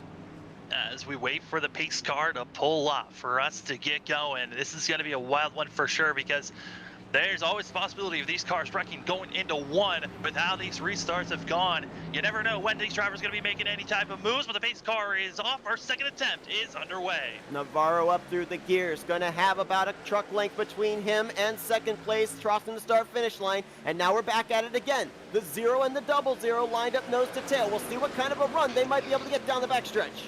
I talked about fresh tires, and right now Crystal King is the driver that is trying to make moves up to 7th place, but behind them they're 3 wide and almost scattering around as Adrian Navarro is pulling away. Oh, blocking down the back straightaway there. That was Pete Poloni trying to make a move on Crystal King. Nothing doing there, as there's still 3 car lengths of daylight from Navarro back to Heinrichsen. White flag is going to wave. We're racing back to the checkers at Vegas. Navarro, really, there's no one to challenge him at the moment because the cars behind him all have front-end damage. This 2 machine looks like he's pulling away and no one else is going to get him. He might go 2 for 2. He is trying. He's trying to go pole to win at Richmond, pole to win at Las Vegas. Let's see what he does down the back straightaway. Still the battle on for second. The field, they lay down a straight. Navarro says, I got a full house. He's going to take it to the bank out of turn number 4. Navarro looking for 2 for 2. And Navarro gets it done as they're side-by-side for second place. And it looks like that might have gone to Hunter Parsons, and it does. 41 flipping back there of Charles Balance. Navarro had to avoid him coming to the start-finish line, but a photo finish for the second position behind Andrew Navarro, who will head into the wild card track of Talladega. 2 for 2 here tonight in the Toys for Tots Triple Truck Showdown. An absolute ridiculous finish there for those drivers battling for second place. Hunter Parsons, who didn't even put any laps down until today's practice, at 00 somehow gets a second place finish. How about that? Andrew Navarro, what a tremendous job here tonight. Kind of almost the same situation, almost the same scenario as what happened at Richmond. Led the early stages of the race, kind of faded back because of pit strategy, but then once he fought his way to the front, nobody was able to pass him. Absolute amazing dominance that we've been seeing from this 2 machine as he's been getting up front. Remember, this is a charity event, Toys for Tots, and we just got some numbers here, Seth, of the money that has already been raised. We still have one more race to go. We can raise more money for Toys for Tots for a great foundation to help kids to get some toys and get some cheer for the holiday season. So far, we have raised over $1,000, $1,029.29 so far, Seth. That is incredible that we've done so far. Absolutely amazing. Thank you to everybody that has donated. We hope that you've enjoyed the coverage we've been bringing you here tonight for Toys for Tots. Andrew Navarro is going to be celebrating in victory lane for the second time tonight. Parsons and Henriksen bring it home in second and third as we look at the rest of the finishing results. And you know, obviously, as we mentioned, no points on the line, just a trip to victory lane, and this is setting the table now for what's going to be maybe the biggest race of the night, heading for Talladega Superspeedway. Talladega, we just went from a 3/4 of a mile course at Richmond to right now at Las Vegas for 1.5 miles. Now we're moving to 2 miles at Talladega, where we're going to be seeing drivers going 3, 4, maybe even 5 wide at times for hard super speedway pack racing. And it's going to be amazing to see how these drivers really evolve throughout the night. Let's see if we can get our top 3 finishers here. Kick things off with 3rd place finisher Cole Henriksen.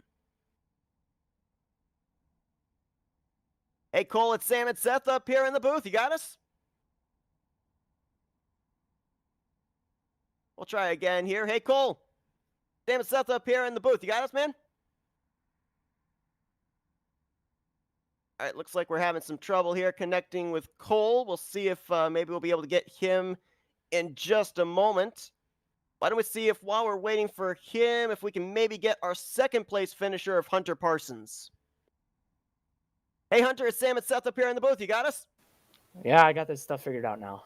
Apparently so. I mean, man, you told us back at Richmond you'd never turned laps here on asphalt at Las Vegas. You bring it home second place. Man, you're a quick learner, but how was it out there? That was pretty good. Really struggled in qualifying, obviously, having absolutely maybe about 8 laps on the track. So I knew it was going to be a struggle and just kind of had to stay clean and kind of hope and pray. We mentioned the fact that here at Las Vegas, this is a track that's very aerodynamically dependent. A lot of ways the draft comes into play like a super speedway. So how do you think your experience here at Vegas has prepared you for Talladega coming up? Me and my buddies, we've ran a lot of big money races at Talladega in the last couple of weeks. So we're feeling pretty good going into Talladega. Got to give a shout out to my buddy Cole. He finished third in that last race, and we run together a lot, so we know our moves inside and out. So it's been a fun race there, and hopefully one of us can bring it home here at Talladega. I know they're doing the award for top 3, and we're sitting pretty close to that number 2 car. Hopefully something can happen here. Yeah, I mean, Hunter, it's been a wild race for sure, watching how everyone was trying to get through our green-white checkers. How was it from your point of view? Because we saw that you were slowly marching your way throughout the field, but what was those final laps for yourself? Those last few laps, well, first of all, it's going to come down to Talladega, and it's going to be a random luck of the draw and see if you can make it through clean. So Las Vegas, that was pretty much going to be your big make it or break it, so we were just going to let it all hair out. Well, Hunter, great numbers for you here tonight already. A second place finish here at Las Vegas, following up a third place run at Richmond. Obviously, we're hoping you can sweep the podium here tonight, maybe finish that final spot in the podium, P1 at Talladega. We're going to turn the microphone over to you once again, let you do some more shout outs. Yeah, everyone in the 101 Discord, you got me, Cole Hendrickson, Evan Dupre running tonight, and Evan's brother Ryan watching the stream right now and kind of giving us advice on what's going on. So, and just everyone for putting on this whole thing. It's been fun and going to a good cause. So that's what it's all really about. That's Hunter Parsons, second place here at Las Vegas. Once again, congratulations on great runs in the first 2 races. We look forward to seeing if we can talk with you after the chaos of Talladega coming up. Yep, thank you. Let's try once again, see if we get our third place finisher, Cole Hendrickson. Hey, Cole, it's Sam and Seth up here in the booth. You got us, man?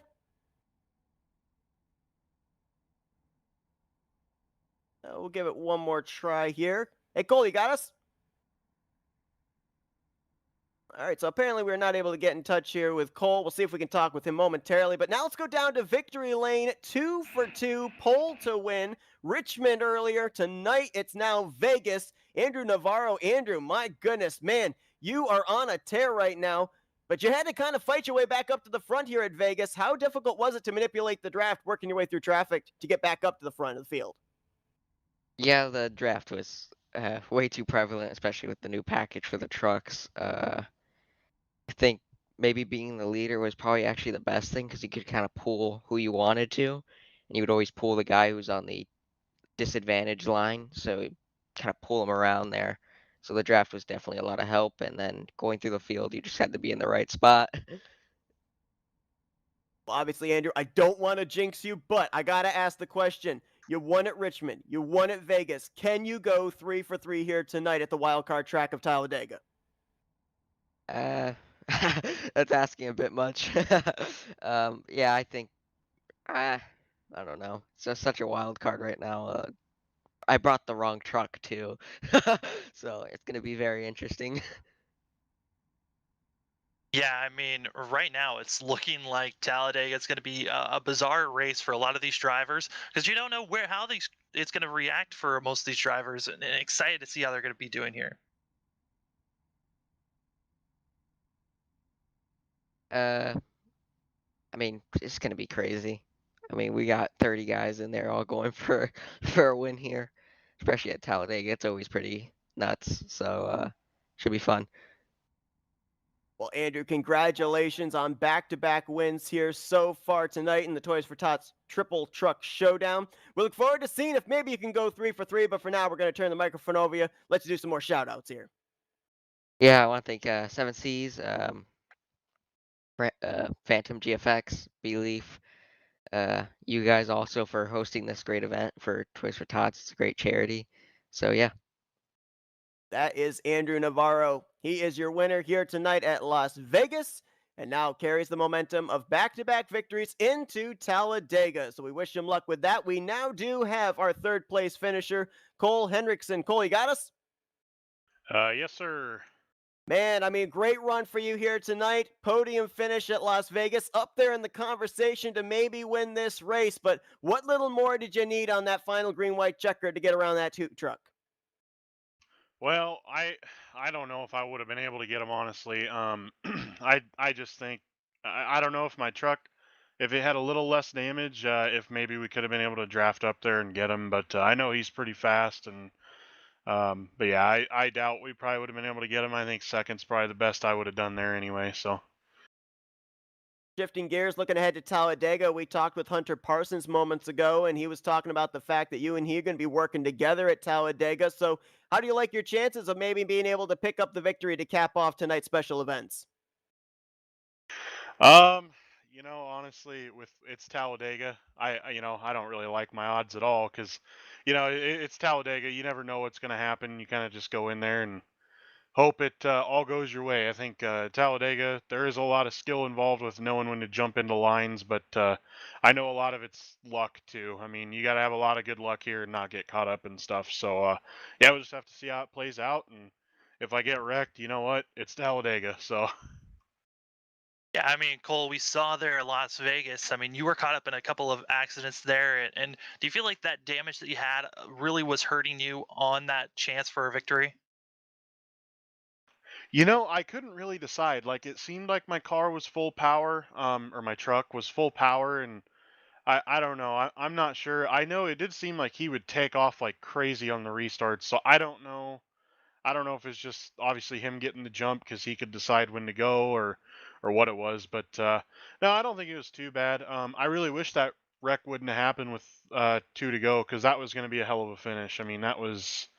I mean, yeah, I saw him go up high there, and I was like, "Oh, we're gonna go 3 wide." I didn't know if he was gonna come down. And sure enough, I hate it for the 54 because he had a good run going too. I think he started pretty much right around where I did too. I could be wrong on that though, but yeah, I don't know. It was just one of those deals. Well, Cole, a great run for you to start out the night, 7th place at Richmond. You bettered that here at Las Vegas with a 3rd place performance. We wish you luck heading into Talladega momentarily. We're going to turn the microphone over to let you do some sponsor shout-outs and thank yous. Yeah, I'm mostly a dirt guy, so I don't really have anybody on the asphalt side really to thank besides you guys doing this. But I mean, all my dirt guys that I'm normally with, it's FTP, Full Throttle Performance, VLR, iRacing, iFlag, Dirty Grass Soul Band, 101 Designs. That's my brand. I do all my own wraps. Trying to think of who else. iRacing, iRace for Fun is what it is, and then Capron Sign and Design. I think that's pretty much it. I'm probably forgetting somebody here, but that'll happen.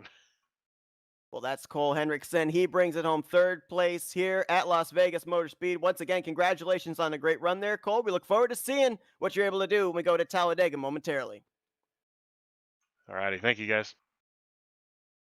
All right, Sam, it's once again time to shift gears. We saw the draft come into play here at Las Vegas. It is going to be the major talking point when we get to Talladega in just a moment at a track with the trucks where they don't drive, they dance.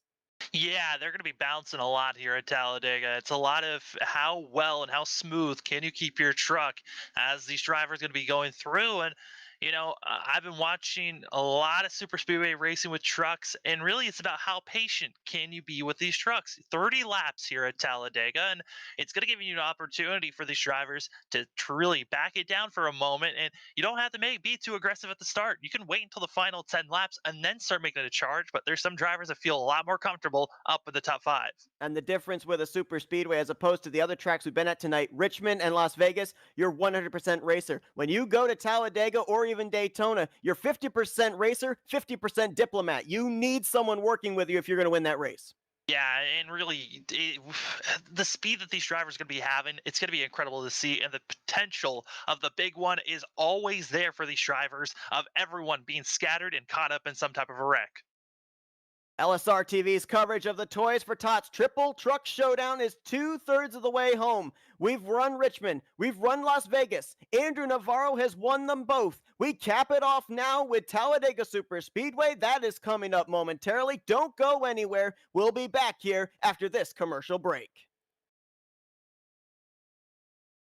We're based out of West Monroe, Louisiana. We do custom T-shirts, racing. We'll do any shirt. We'll do schools, churches, fundraisers. We do a ton of event shirts, as you can see on our board here, all around our banner. Personalized. I mean, we'll do anything. It doesn't matter to us. We got the custom rugs.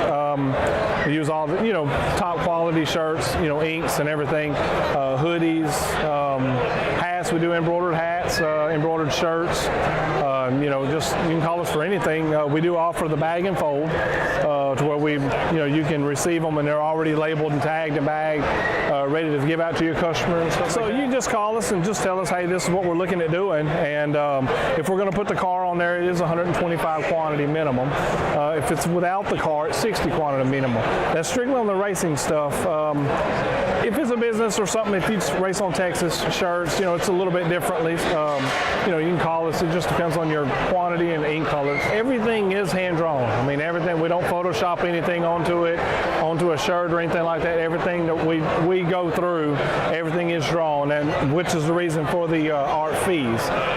We do have several graphic artists that draw for us, and they're really good. So what we do is on any package that you do, we can mix and match. We can do any colors. You can do purple, red, blue, green, and do the rest black. It doesn't matter to us.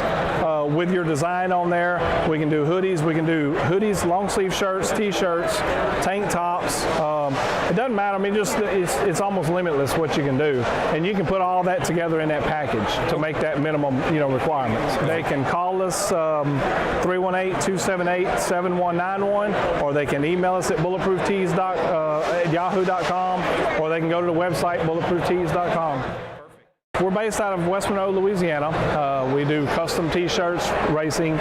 We'll do any shirt. We'll do schools, churches, fundraisers. We do a ton of event shirts, as you can see on our board here, all around our banner. Personalized. I mean, we'll do anything. It doesn't matter to us. We got the custom rugs. We use all the top quality shirts, inks and everything. Hoodies, hats. We do embroidered hats, embroidered shirts. Just you can call us for anything. We do offer the bag and fold, to where you can receive them and they're already labeled and tagged and bagged, ready to give out to your customers. So you just call us and just tell us, hey, this is what we're looking at doing, and if we're going to put the car on there, it is 125 quantity minimum. If it's without the car, it's 60 quantity minimum. That's strictly on the racing stuff. If it's a business or something, if you race on Texas shirts, it's a little bit differently. You can call us. It just depends on your quantity and ink colors. Everything is hand drawn. I mean, everything. We don't Photoshop anything onto a shirt or anything like that. Everything that we go through, everything is drawn, and which is the reason for the art fees. We do have several graphic artists that draw for us, and they're really good. So what we do is on any package that you do, we can mix and match. We can do any colors. You can do purple, red, blue, blue, green, and do the rest black. It doesn't matter to us. With your design on there, we can do hoodies. We can do hoodies, long sleeve shirts, t-shirts, tank tops. It doesn't matter. I mean, just it's almost limitless what you can do, and you can put all that together in that package to make that minimum, requirements. They can call us 318-278-7191, or they can email us at bulletprooftees@yahoo.com, or they can go to the website bulletprooftees.com. We're based out of West Monroe, Louisiana. We do custom t-shirts, racing. We'll do any shirt. We'll do schools, churches, fundraisers. We do a ton of event shirts, as you can see on our board here, all around our banner. Personalized, I mean, we do anything. It doesn't matter to us. We got the custom rugs. We use all the, top quality shirts, inks and everything. Hoodies, hats. We do embroidered hats, embroidered shirts. Just you can call us for anything. We do offer the bag and fold, to where you can receive them and they're already labeled and tagged and bagged, ready to give out to your customer and stuff. So you just call us and just tell us, hey, this is what we're looking at doing, and if we're going to put the car on there, it is 125 quantity minimum. If it's without the car, it's 60 quantity minimum. That's strictly on the racing stuff. If it's a business or something, if you race on Texas shirts, it's a little bit differently. You can call us. It just depends on your quantity.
And it's finale time here this evening in the Toys for Tots Triple Truck Showdown. We ran Richmond, we ran Las Vegas, it's now the high banks of Talladega Superspeedway for 30 laps of racing. And Sam, I mean, we were at Richmond and Las Vegas. It's easy to be able to pick out a few people that you think are going to be the winner, but here at Talladega, it's virtually impossible until you get to the white flag, and maybe not even then.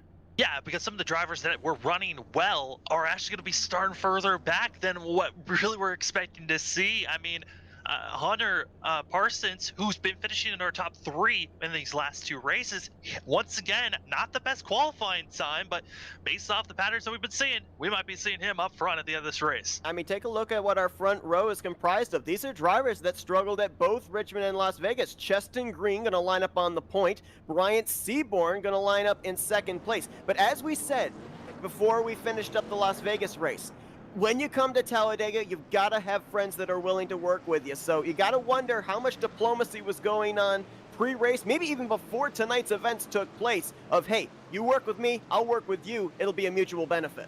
Yeah, there's a little bit of talking that's going to go on before the race, but even during the race, you're going to be seeing which drivers have the best truck that really is going to push the best, and who's a better leader than the rest of the field. And it's just going to take a lot of time for these drivers to really figure out who's the best and who's not, and also figuring out who's going to be patient and who's willing to just make moves immediately once we go green. We saw at Richmond, we've seen it at Las Vegas, we've had a caution on the first lap before we even get to lap 2. Will we see that again for these drivers? You know, it's incredible that we've been able to see a driver here tonight go 2 for 2 in the first 2 events, Richmond and Las Vegas. Now, we know that both those tracks can cater towards the starting track position, transferring into a good finishing result. Here at Talladega, that's not the case. You start at the front, you could be at the back by the time the race is over. You start at the back, you could slowly, methodically work your way to the front. So looking at a driver like Andrew Navarro trying to go 3 for 3 here tonight, drivers are kind of between a rock and a hard place. Obviously, they want to go to victory lane. They don't want that 2 truck to be able to go 3 for 3, but he's proved in the first 2 races he's got a fast machine, and usually it's the fast machines that everybody wants to work with at a super speedway. If you're fast and you can stay up front, you are usually good to go, and you will be up front for most of the race. Now, this is a charity event that's going on. This is the Toys for Tots charity event that we're having, that we are allowing people and wanting people to donate. A lot of people have already donating, but we want more people to chip in. Down in the chat, you will be seeing a link to help and donate here for the Toys for Tot during this race. And this is the last one, Seth. We've already had 2 other races, 30 laps here at Talladega to figure out who's going to get the win. And can we see Navarro get the full sweep for the short track, 1.5 miles, and here at the Super Speedway? Just about every commentator is obligated to point this out when we come to Talladega. It's the super speedway where the start-finish line is not over here where you are at Daytona. It's a few hundred feet down towards turn 1. That extra 100 feet could be the difference here tonight as to who's going to win and who's going to be the runner-up. Tensions are high, but green flags up in the air as we are here. Green for 30 laps here at Talladega to figure out who's going to get this win for our 3rd race of the night. Top 2 in the first 2 rows are going to be nose to tail. There's a bit of a gap in that high line. They're lined up on the bottom. Those first 4, now 5 trucks trying to push the 28 of Cheston to the front. A driver did start on the pit road, and that's going to be Bryce Hunter, who on our telemetry is leading the way. He's now dropped back, but he did start on pit road, wasn't there for the grid, but up front, it's going to be Seaborn leading the way, getting a huge push from the 51 machine. Bradley Wilson going to try and get Seaborn clear by the time they get to turn 3. He, I believe, might be clear. Up top, they're 3 wide. That's going to be the 3 of Elliott Berenberg. Nobody's going up there with him. He's going to start fading back, now slots around the 9th position.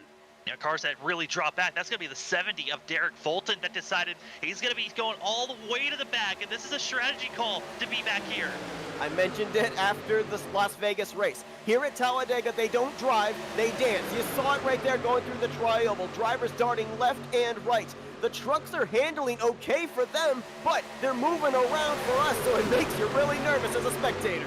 And sometimes when you're driving, you feel like you're holding your truck straight, but in reality, you could be finding yourself bobbing and weaving so much the truck behind you really doesn't know when you're going to be straight. We're seeing a lot of cars dancing, like you said, even down the straightaway. And the tri-oval is where you really do not want to be bumping a truck. Because that is when your truck is at its lightest, and the potential of a wreck is always looming. We saw a couple of trucks down there below the double yellow line. I believe that was the 13 of Garrett Delph as well as the 11 of Billy Gray. You cannot go down there and advance your position. It looks like they may have gotten a little out of shape, went down there, but they stayed where they were.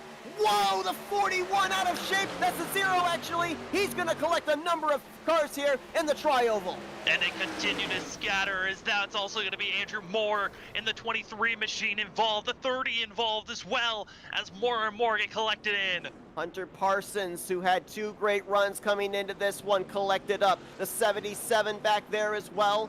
I think the 58 of Ryder Struff's involved. Derek Fulton in the 70. There's even more trucks up here that are wounded. That, I believe, was the 63 of Colton Kinkart. I mean, the replay is probably going to help us out more into figuring out who was involved, because that was right there in the tri-oval, trucks starting left and right and smashing into each other. It was right where I said, hey, you don't want to be pushing a truck, and it happened exactly coming into the tri-oval, where the truck's going to be at one of its lightest points on track, and it's not a safe place to try to bump someone, and it looks like it might have happened with Cole Hendrickson going to be the one involved in that one. Getting a little bit of help, though, from another machine. Yeah, it's hard to tell who that was behind him. Actually, it was the 69 that got him. Yeah, that was going to be Andrew Moore. That was the driver that initiated that. Number of drivers sliding in there. The 58 of Ryder Struff went up and over. You saw the 30 of Evan DePry there in the infield. I said that the 70 of Fulton was involved. Actually, looks like he may have backed off and snaked his way through, but we'll take another couple angles of this one. I mean, we know that Talladega, Daytona, they're known for the big one. Well, our big one, at least the first one, took place on lap 2. Yeah, and looking like drivers in the back, they're actually trying to get as much help as possible. As Billy Gray actually getting a big bump and gets spun around by Moore and into the wall once again, and more cars wrecking back here that are already down on power and damaged. Not looking good, as some of them now have to teleport their way up front. And it's looking like we have gotten our first DNF here, Seth, and it looks like it might be Kinkard. Tough break there for Kinkart. You see right here on a replay how he was stopped down on the apron towards the exit of pit road, so his day may be over already. That's a tough break there. A number of these drivers that struggled at Richmond, struggled at Las Vegas. They were hoping that Talladega was going to be the place where they could turn their luck around, and a lot of damaged trucks here early on in this one. As looks like we've got Ryder Struff on pit road. Evan DePry is on pit road. Crystal King, Billy Gray, Joshua Abbey, they're all on pit lane. Extended stays for them. John Kinder, Andrew Moore, as well as the truck that we saw get out of shape to start this, Cole Henrickson. Yeah, a lot of the drivers were caught up in this and are going to have to use their faster pairs early in this race. It's 30 laps, and it can really clock very quickly if we stay green. But we were already seeing the aggression level ramped up for a lot of these drivers. It felt like, hey, we need to push, get up front as fast as possible. But just like Richmond and Las Vegas, you can really hurt yourself for the longer run if you're involved in these wrecks in the first couple of laps. Now, we saw the 76 of Bryant Seaborn and the 51 of Bradley Wilson. They were really the only 2 trucks up there on the top side, and they were able to get to the front against 3, 4, 5 trucks on the inside line. And people are probably wondering, well, how is that possible? At Talladega and Daytona, the drivers on the inside line, yes, are taking the shorter way around the racetrack, but also the driver that's behind the race leader, the driver that's back third on that inside line, they get such a run going into the corner, they actually have to back up, and it checks up that inside line. The higher up you go on the racetrack, the more you're able to stay in the throttle. That carries over onto straightaway speed, and that's why we were able to see the 76 and the 51. While they didn't have the numbers game, they were able to stay in the throttle longer. That's why they'll be first and second on this restart. Also, they were kind of bump drafting a little bit there, really staying locked in with one another. So they were watching that if trucks are able to get locked in at bumper to bumper, they can really start moving on the high side. And like you said, that inside groove, they can really get stalled out if too many cars are on top of one another and they're not ready at the right moment to be pushing and utilizing their momentum. Looks like the lights are going to go out atop the pace car. Green flag will come back out on lap number 6. Seaborn will be the leader. Bradley Wilson in second. Now, these two worked together early on to get to where they are. They're going to have to try and figure out a little bit of strategy, like Joey Logano calls it, the okie dokie, to get themselves lined back up. But behind them, pole sitter Cheston Green, James Morgan, that's row 2. Elliot Berenberg, who we saw way up on the top side getting shuffled 3 wide. He's now up in 5th. Taylor Peacock in 6th. Andrew Navarro, our winner from the last 2 events, in 7th. Curtis Critchie up in 8th. Then Pete Poloni and Dan Gallant. That's going to be the top 10 when we go back green flag racing at Dega. Yeah, Pete Poloni in that 7 machine running in 9th place. And Poloni's been showing speed at both Richmond and Las Vegas, but the luck just wasn't there. Maybe it's changed here at Talladega in the top 10. We'll see if the 7 machine can start moving forward. But at the moment, I mean, Andrew Navarro, another driver that we've already seen win twice tonight, really not in the dominant place we've been seeing him all night long of being one of the leaders or in the top 3 right now, lingering around 7th place. Yeah, it's going to be interesting here. As we said, this is not necessarily a track where track position up at the front is essential.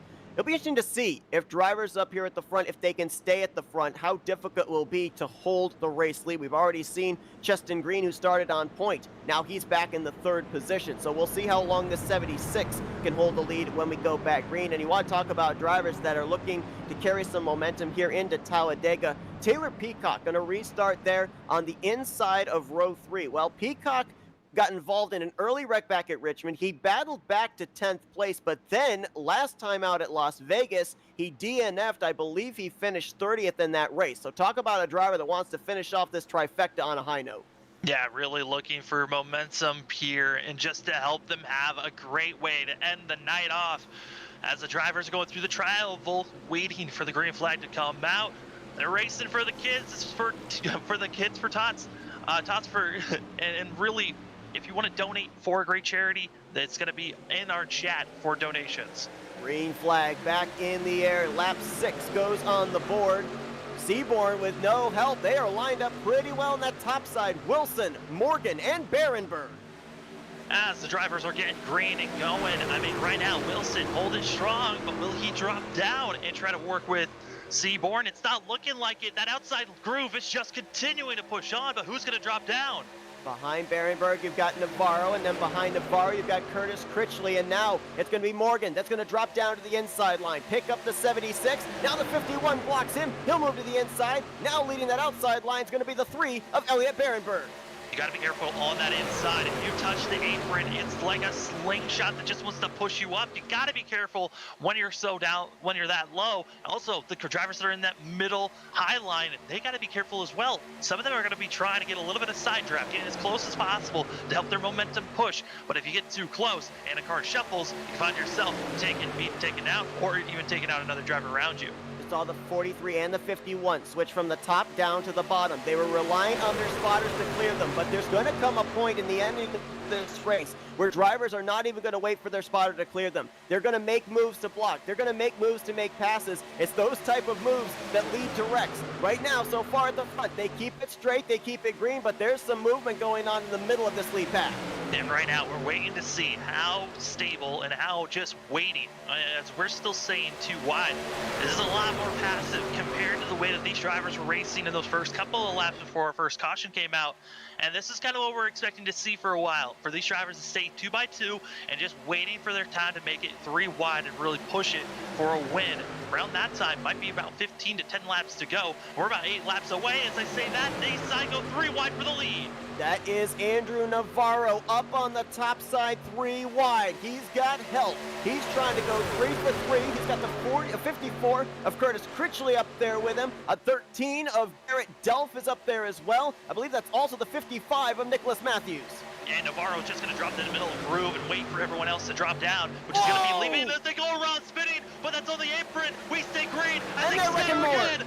That's the big one as it comes out, leaving us only 6 cars that really survive. Oh, it's carnage over in turn 3. That was the Chester Green 28 that spun down to the inside. After that, someone got hooked going up into 3. The track was blocked up, and we've had our second big one of the day here at Talladega.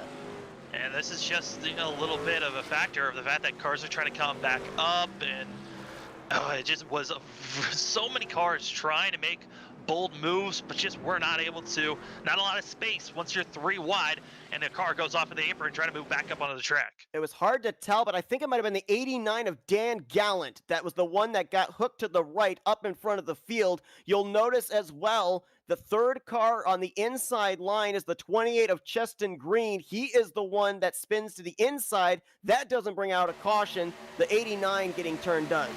Yeah, it looks like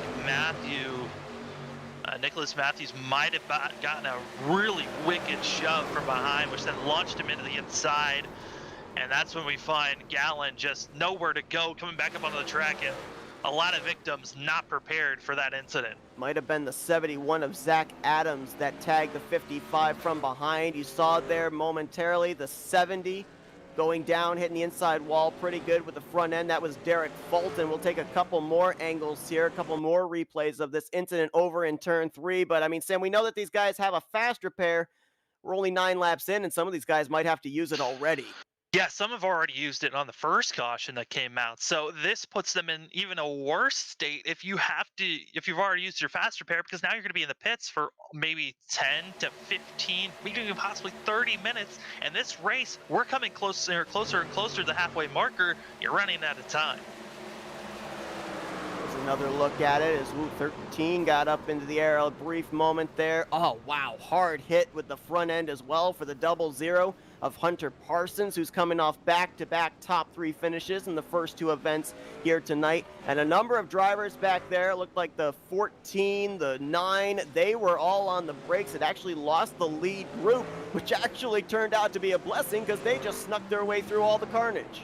Yeah, and really that's what you're hoping for, is a little bit of luck while you're super speedway racing, and that you could sneak by and not have to utilize your fast repair for some. And oh man, a lot of these drivers really feeling the urgency of, I've got to figure out if I'm going to be staying back or moving up. The more that these laps start to tick away, once we get to about 10 laps to go, the waiting is kind of gone. You got to really make a push forward. And, Talladega, with these trucks and the way that the draft has been, it's very strong. Like we saw earlier, you can get tagged up with another car and really 2-car tandem their way up to the front. But by the time that you do that, the car in the back, their engine, their temps are going to be so high that they could be blown up at any moment. When we talked with Andrew Navarro after Las Vegas, we asked the question, can you go 3 for 3, even though Talladega is a very difficult track to be able to win at? He said, I don't know if we'll be able to do that, but I'll tell you what, drivers are willing to work with him. He went up to the 3rd line, the first driver to really try it. He had 4 or 5 drivers willing to work with him. Now, obviously, those alliances will probably dwindle away the longer this race goes on, the closer we get to the end. But for the moment, they're all noticing that is a fast truck, and they're willing to go where he goes. Yeah, and really it's about making friends early and understanding, hey, once I'm up front, those friends are going to be gone. And some of them might still be there. I mean, you never know. Andrew Navarro, who's already won back at Richmond earlier tonight, and then before this race, Las Vegas, this 2 machine trying to go for the complete sweep tonight, and really has a great opportunity if he's got the right friends that are willing to help him out.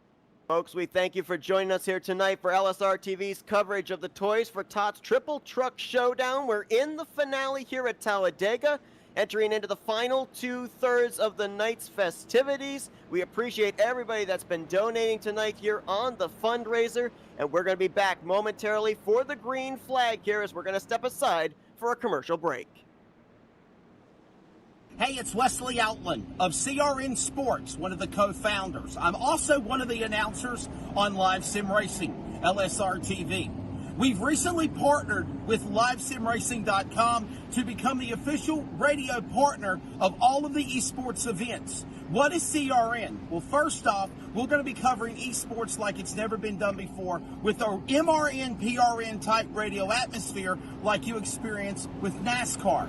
In addition to that, we will cover the Northwest Trucking Cup Series, the Northwest Tour, and of course special events and sanctions like swag and special events like 6 Hours at Daytona and so much more. It's very simple to check out the racing action, whether on LSR TV, on Facebook and YouTube, or by listening. And that's how I want to help you real quickly. Go up simply to the website, wearecrn.com, wearecrn.com, click play, and you are set. It's that simple. We're excited to be the voice of live sim racing. We are CRN. Follow us at crn.com. ETE Reman is the world's best remanufacturer of transmissions for import and domestic cars and trucks. Based in Milwaukee, Wisconsin, our customers are repair shops, auto parts stores, dealerships, and distributors. And with 6 nationwide warehouses, we're where and when you need us. So when you're looking for a transmission that is like new, only better, instill confidence and install ETE Reman.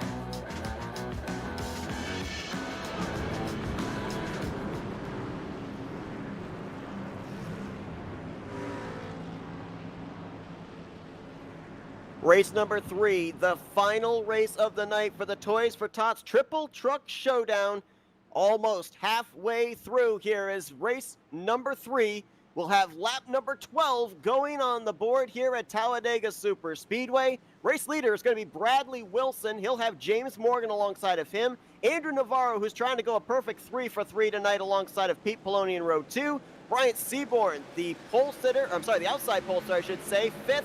Taylor Peacock in 6th. Then it's Austin Stevens, Charles Balance, Christopher Schaefer, and Cole Henriksen up in the top 10. A rather interesting restart there. Someone didn't get going. Yeah, someone didn't get going, and also the fact that so many drivers came into the pits that it kind of shuffled everyone up, and it looked like there was a little bit of confusion on where drivers were supposed to be, and so really our top 6 have just pulled away from the rest of the field already.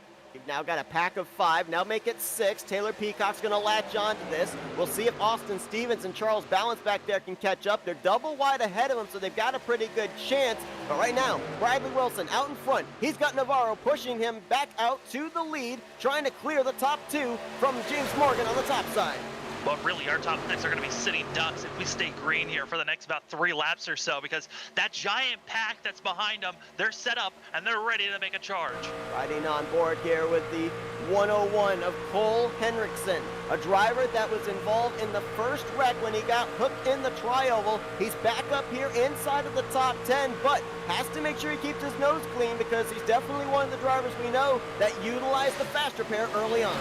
Yeah, really looking at most of the field, I think almost half the field might have already used the fast repair, and we're not even at the halfway marker, which is quite concerning to see because that second group, they're going to be making a lot of hard charging moves to try to shuffle around to make sure that they're leading that pack once they get up to the front. Yeah, right now that second pack has swallowed up Charles Balance in the 41 and Austin Stevens in the 42. Ooh, Balance getting kicked up there to the 3rd group. Whoa, the 13!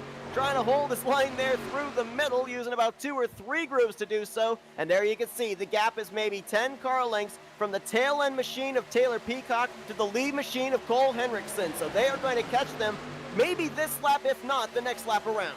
Yeah, and this second group's going to be coming with such momentum that I'm kind of concerned on how they're going to react because they're going to have to deal with the fact that our lead pack is still double file while the cars behind them, they're double file as well, and they're going to be coming with so much speed that you got to pick a different lane than what the slower cars are in. Leaders are now going to have to deal with a slower truck. That is the 94 of Eric Zimmerman, who is now going to be put 2 laps down. Currently running a lap down before the leaders got around him. Other couple of drivers that are also off the lead lap. The 30 of Evan DePry, the 58 of Ryder Strofe, Zach Adams in the 71, and Hunter Parsons in the 00. Right now, 24 drivers on the lead lap, nearing halfway. Yeah, that second group, they're still shuffling around, trying to figure out who's going to be leading what position. And they got to be careful because they're coming up to the tri-oval. They're spinning around as that second group brings out another caution here today. And it looks like Fulton might have been involved in that. Bolton was involved. The 41 of Balance was involved as well. Saw a couple of other trucks spinning down to the inside. Nicholas Matthews in the 55 was one. Couple Billy more Gray trucks, I think, as well. One. Yeah, Matthews, Gray already used his fast repair. He might be done for the race.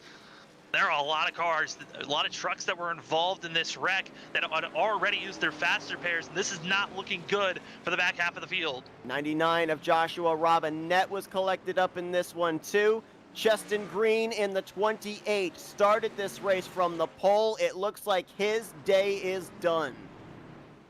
Not the way you thought it was going to go down for a lot of these drivers, but that second group, the way that they were just pushing and trying to catch up to the lead pack as fast as possible instead of just waiting and letting their momentum carry them, it cost them. I mean, they were bumping and pushing when they really didn't need to there, when they were catching up to the lead group, and that's how you start off our halfway marker. I mean, our first half already wild, and it's only going to get crazier from here. Almost looked like to me, Sam, a little bit of netcode might have come into play there between Cheston Green, the 28, and Fulton in the 70. Yeah, and you know, the netcode is always going to be an issue for some of these drivers because they're so close to one another. The potential of some network issues popping up is always looming over their heads. Take another look here. Watch as you'll see there is space between the 70 and the 28, and there is the contact. Actually, I think it might have been the 42 that actually made the netcode contact with the 70. Oh man, and then I'm not sure who that was, but somebody just T-boned the 41 of Charles Balance, and a lot of damage there. I think that actually was the 99 of Robinette. Yeah, I'm rewatching. I mean, yes, there was netcode involved, but they were so close that I think even if there wasn't netcode, I think that 42 car was going to come up into there, and that just brings on another caution for these drivers. And now the thought of, do I even want to be back here waiting anymore? And that's an issue that these drivers have to think about. Here you saw Matthews in the 55, Gallant in the 89. They went for a couple spins in the grass.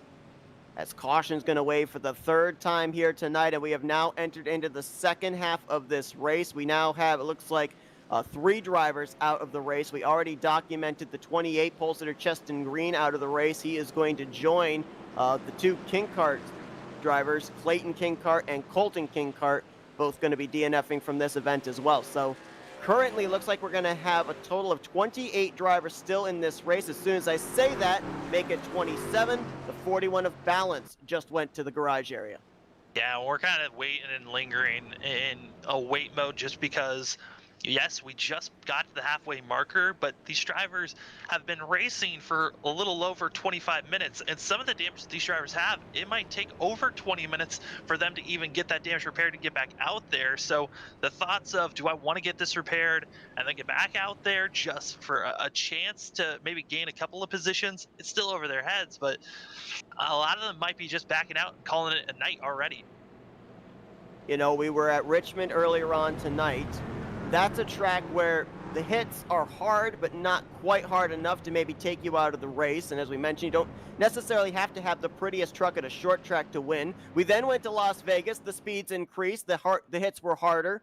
We saw drivers still be able to kind of salvage decent performances with wounded race trucks. You know, we saw a couple of them up inside of the top 5 finishing results. But here at Talladega, just the speeds that are carried and the room that is lacking to be able to get through a wreck if it happens in front of you. That's why we're seeing more drivers out of the race than we saw in the first 2 events. Another driver has now gone to the garage area, the 55 of Nicholas Matthews. Yeah, and, you know, Matthews wasn't having the best night for the 55 machine, and I think he's kind of getting prepared for a different night of racing. As I think a lot of these trucks have been thinking, hey, this has been a grueling night for most of them, trying to get as best to finish as they can, but 3 races, 3 so just completely different courses to be racing at, and this has been a lot for some of them. You know, we talked about the fact that being a special event, drivers a little bit more aggressive than they would be, make moves more aggressively, make moves that they probably wouldn't make in a championship scenario. Obviously, there's the elation of winning, but what about the agony of defeat? Does the fact that there's not a championship on the line kind of quell that disappointment of not being able to win the race? Yeah, I mean, this has been just all about charity, having fun. I know some of them were hoping for better nights, but understanding this is really about the Toys for Tots and helping that foundation, getting the donations to go out and help the kids. I mean, this is all about helping the kids out any way possible, and this is getting the toys for the holiday season. I know it's been a kind of a crazy year for everyone with the world changing as much as it has with the pandemic and everything, but this is such a great foundation to help out the kids. Folks, Toys for Tots is an IRS-recognized not-for-profit public charity organized to help less fortunate children throughout the United States experience the joy of Christmas, to play an active role in the development of one of our nation's most valuable resources, our children, to unite all members of local communities in a common cause for 3 months each year during the annual toy collection and distribution campaign, and to contribute improving communities in the future. For more information, visit www.toysfortots.org. Also be sure to check out the link in the chat of this broadcast. Right now, there is a fundraiser going on. The goal here tonight, Sam, was $1,000. We're just a tick under the $1,200 mark. Unbelievable here tonight. We appreciate everybody that has donated to this fundraiser, and we're not done yet here tonight at Talladega, so if you'd like to make a donation, there still is time. Yeah, we're going to be going green with 13 laps to go, and more drivers have officially out. Hunter Parsons, who's finished third and second, he has officially DNF'd out of this race, but up front, we're getting ready to go green once again. It's going to be Bradley Wilson. He's going to edge ahead here. And you saw there the two of Andrew Navarro. Now, he tried to go down to the inside, but you cannot lane change before the start-finish line. Now he can go down to the inside line. So I think they kind of worked that out so that way these first 3 or 4 can maybe get single file. As soon as I say that, though, Navarro tries going up through the race lead on the top side. Here comes some help. I think Navarro was expecting a little bit more help, but he's getting it now, as here comes the 7 Machine and others, and now everyone's picking their lane. Who do they want to really help to start moving their way forward? But I mean, we broadcast to other leagues where we get to see drivers do some super speedway racing in the trucks. Right now, I think the car that's in the best opportunity spot in the back of the field, it's going to be Adams. Stevens going around for Austin Stevens in the 42. Austin Stevens hooked around there, was leading that second group. Fortunately, it looks like everybody was able to avoid him, so the first time tonight we don't see a bunch of torn up trucks with the caution waving. Yeah, that was just because of impatience and a little bit too much speed. The 3 getting on the wrong quarter panel that you want to be hitting on and spinning the 42 around. And I was going to bring up just before that caution, you know, we ended up not really seeing pit strategy come into play at Richmond or at Las Vegas in terms of being able to make it on fuel. With this 4th caution coming out, I think we can safely say all of these drivers are pretty much good to make it to the end on what they had in the tank, especially with being able to save under some of these pacing laps. Yeah, pacing laps. We've had so many pacing laps, and the drivers have been able to save enough to make it. But yeah, I mean, we're just getting to that point where drivers are feeling the intensity of, I need to be up front, I have to be up there, and if I'm not, I gotta be pushing my way up front. And I think that's what we're kind of seeing from the 3 Machine there, trying to push Stevens up, but just was not able to. And also the point that I was going to be talking about, that second truck in line on the inside groove, if he's got space, that momentum you were talking about coming into these corners or that the back off, they can utilize that momentum and really get a good slingshot move and try to pass for the lead. Yeah, it's kind of interesting because, you know, when you're running behind another truck, especially on that inside line, where you want to actually be lined up, if you can't line up the bumpers directly centered, you actually want to be closer to that right side of the bumper. So that way, if you get into the truck in front of you, it's more square than if you got him in the left rear. Because as we saw, getting in the left rear quarter panel, you're taking the shorter way around the racetrack. You talked about that run that you get into them, that truck's going around. Yeah, and just like that, spun around and luckily didn't hit anything. But now we're starting to see drivers coming in, trying to get repairs done, and also might be thinking maybe getting some fresher tires to make sure that they really feel comfortable staying on the inside line. Tires usually aren't an issue here at Talladega or Daytona due to the fact that super speedway racing isn't really brutal on the tires as much as it would be at the short tracks and mile-and-a-half tracks. But right now, some of these drivers might be thinking, hey, let's get some damage repair for those vehicles that were already damaged and don't have a fast repair to work with. Evan Dupre was caught up in the first caution early on, lost a lap as a result. He is the lucky dog under this caution. Looks like we're going to have a total of 20 trucks on the lead lap when we go back green. A couple of drivers running a lap down, hoping they see a few more yellows. You got Ryder Strofe, he's right now in 21st. Dan Gallant in 22nd. They are one lap down apiece. Eric Zimmerman is 23rd on the running order, 2 laps down. Joshua Robinette, 3 laps down in 24th. And still on pit road is the 11 of Billy Gray. There are 4 drivers ahead of him in the standings that are out of the race right now. Gray mired in the 29th position. If he can get back out there and turn maybe 2 or 3 laps, he would move up into the top 25. Yeah, and, you know, just trying to get the best finish that you can that Gray might be thinking, or just might be sitting, letting his car get fixed up while watching the rest of this race. This is the final race of this event. We're going to be coming to less than 10 laps to go, and we go green again here, Seth. And these drivers are feeling it. This is their final chances. If they're going to go for a win tonight, now is the time. Well, Bradley Wilson is trying to go 3 for 3 tonight. Top 10 finishes in all 3 events. He finished in the 4th position back at Richmond, 9th at Las Vegas, and right now he is leading the field at Talladega. Don't go anywhere, folks. The finish of tonight's finale in the Toys for Tots Triple Truck Showdown is moments away. We're going to step aside for a quick commercial break and then be back for the green flag.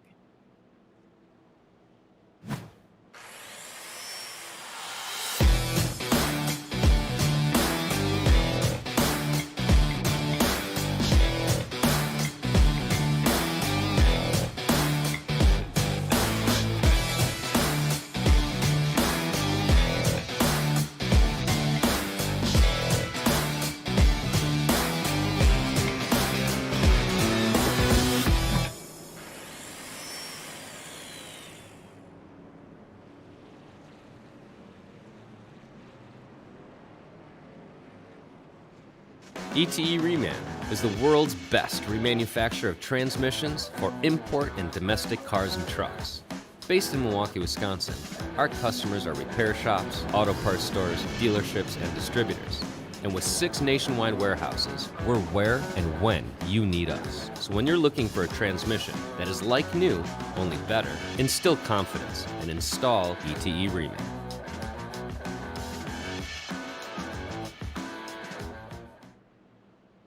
Hey, it's Wesley Outland of CRN Sports, one of the co-founders. I'm also one of the announcers on Live Sim Racing, LSR TV.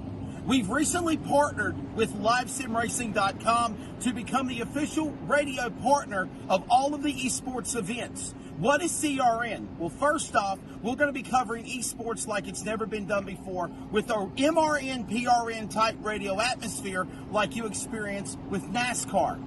In addition to that, we will cover the Northwest Trucking Cup Series, the Northwest Tour, and of course special events and sanctions like swag and special events like 6 Hours at Daytona and so much more. It's very simple to check out the racing action, whether on LSR TV, on Facebook and YouTube, or by listening. And that's how I want to help you real quickly. Go up simply to the website, wearecrn.com, wearecrn.com, click play, and you are set. It's that simple. We're excited to be the voice of live sim racing. We are CRN. Follow us at crn.com.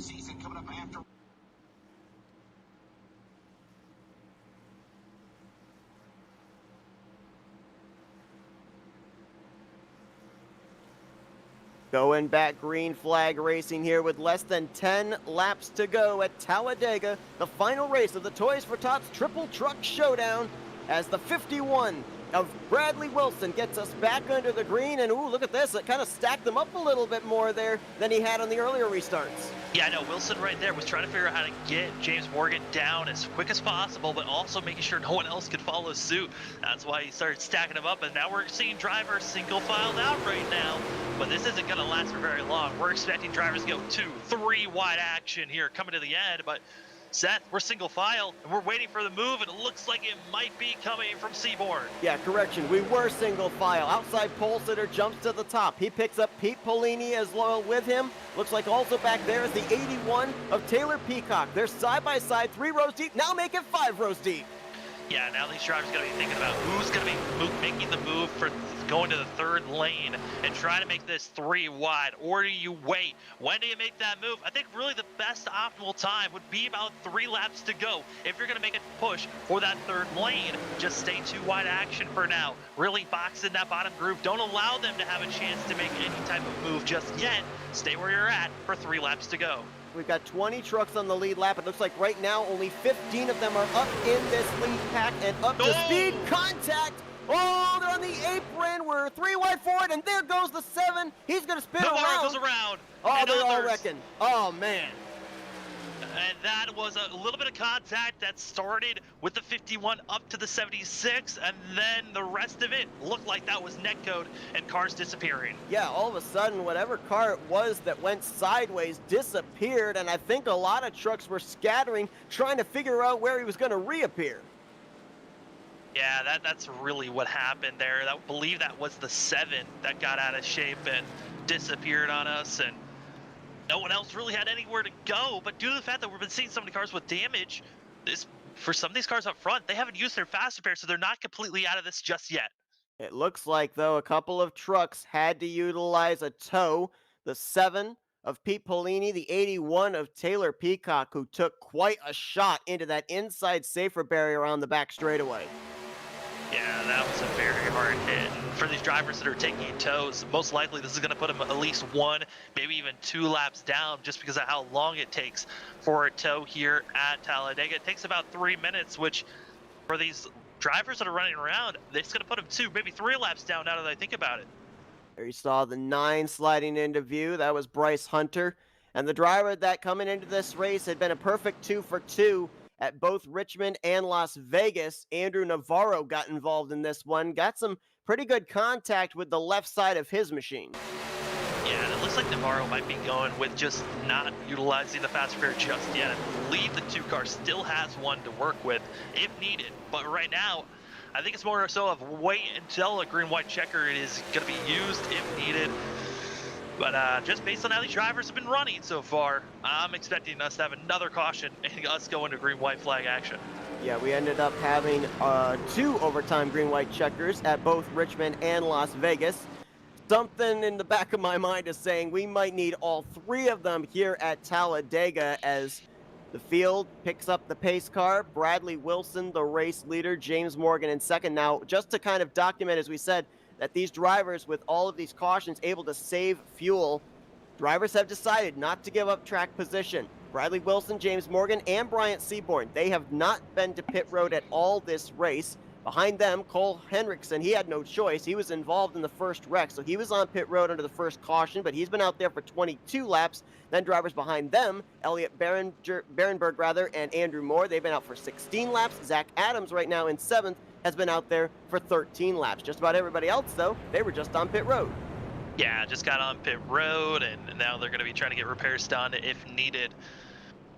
But, man, this is going to be, looking at the drivers that have not pitted yet, of Wilson, Morgan, and Seaborn, they've been quick up front, and it's been difficult to see if anyone else could really challenge them. Navarro was looking like one of those drivers, but I think really the 3 of Berenberg is going to be that driver that I believe is going to be the fastest one, has a chance to challenge these drivers up front.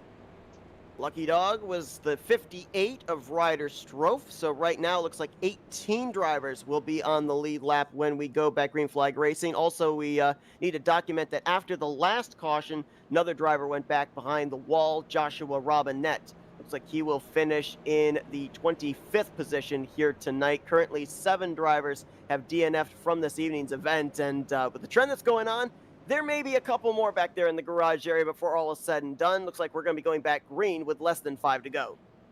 And let's all remember, this racing is for charity. This is the 3rd race of the night. We were at Richmond earlier, then we were at Las Vegas, and now to finish off tonight's evening is at Talladega. It's the Toys for Tots that we're donating for. And if you go into our chat, the link is there to donate. We've already hit our goal, but let's crush it even more because it's all for the kids. It's Christmas time. Let's try to get as many presents for the kids that probably have not been having the best year so far.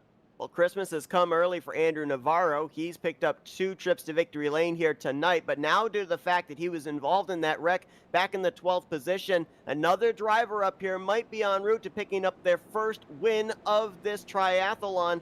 Right now, the dominant truck has been that 51 of Bradley Wilson. He's had the 43 of James Morgan as his wingman on these last couple of restarts, so we'll have to see how long that alliance lasts as we draw closer to that white flag and eventually the checkers. Yeah, and having a friend to be there for you and really being that wingman, like you said, is so helpful at Talladega, because if you can have at least 2 cars in front working together, it makes it so much harder for the rest of the field, because they might not be as dialed in as we're seeing the 51 and the 43B of trying to stick together and trying to hold on that inside as much as possible.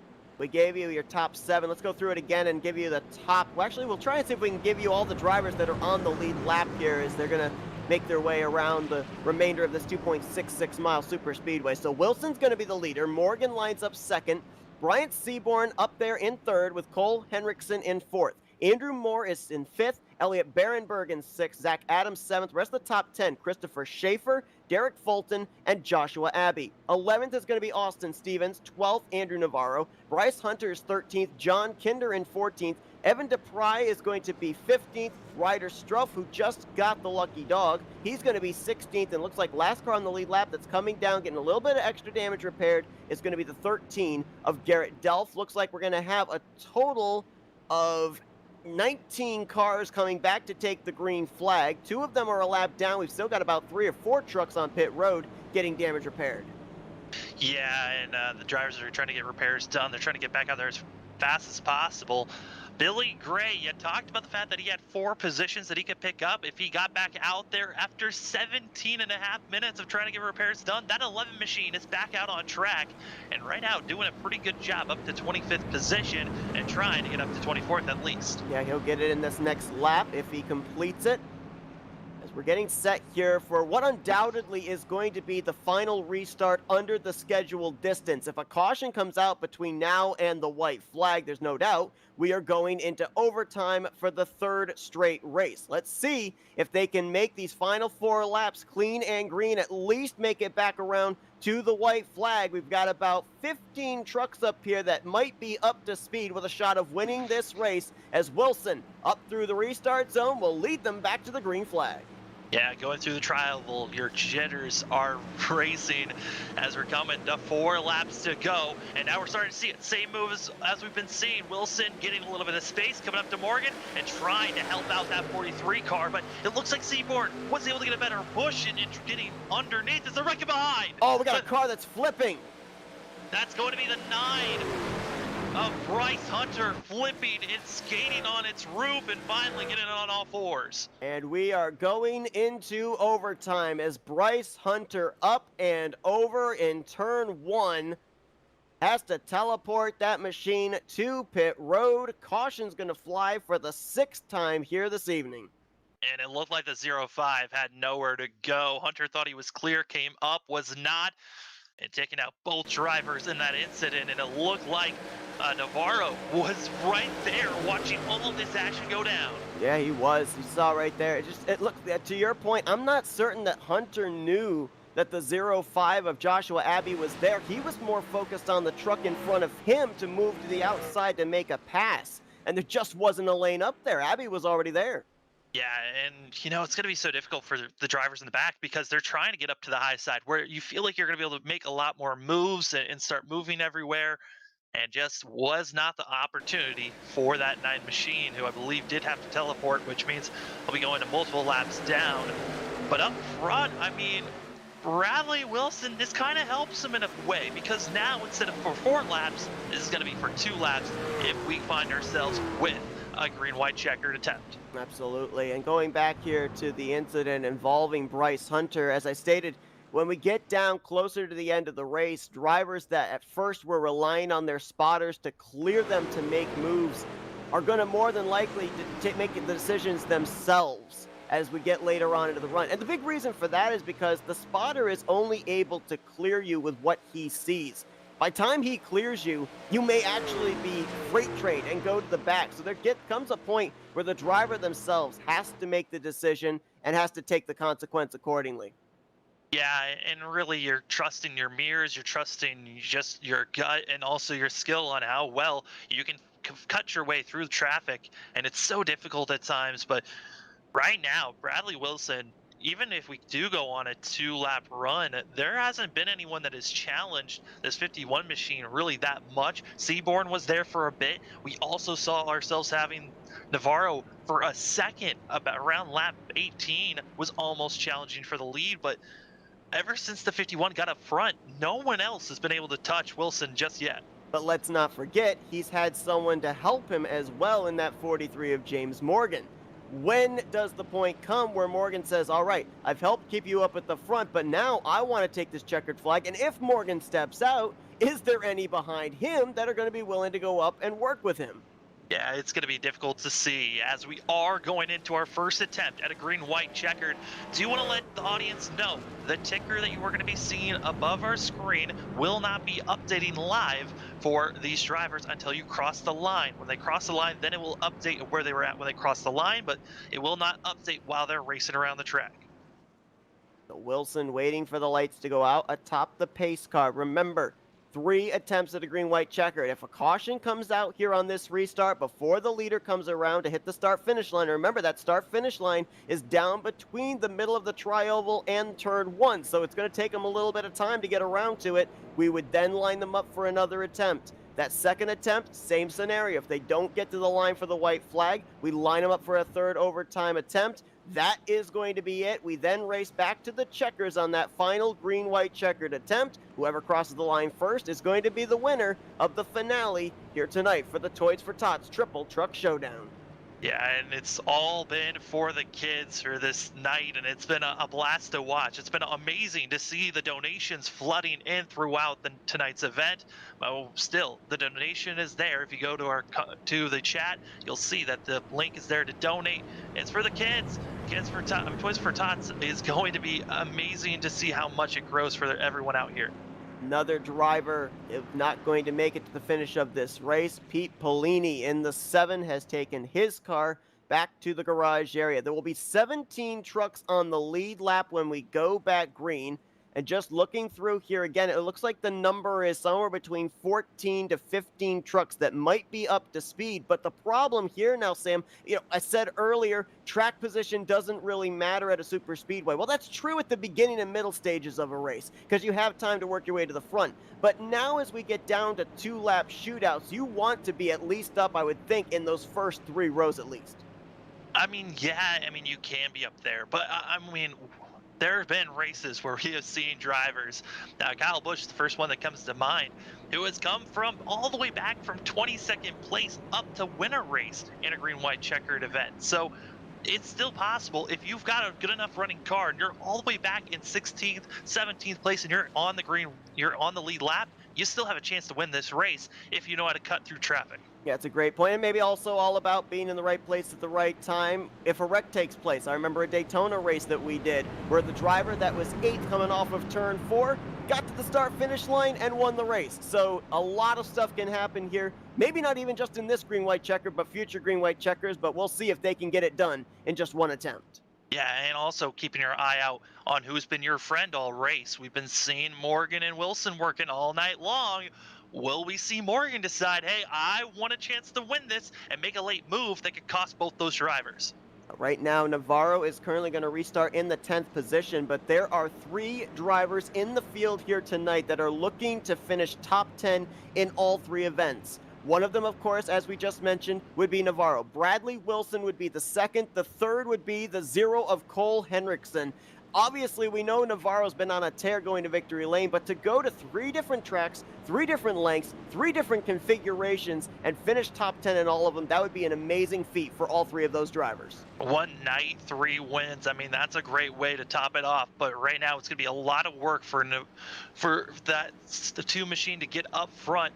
But right now, I got to give a lot of really pressure on the 51 who's been up front all race long, because right now, Bradley Wilson looking like the most dominant car, but how well can you keep it up if you see another machine come up? And also, will we be seeing the 51 utilizing a block? Will that block be late to cost himself? want to correct myself, actually 4 drivers could finish top 10 in all 3. Add Derek Fulton to that as well, as he's currently running in the 9th position. Pace car peels off. Here we go. Green, white, checkered. Will we see the white or the caution come out here? Will we be finishing this race or racking them up again for another overtime? Green, white, checkered. We're back underway.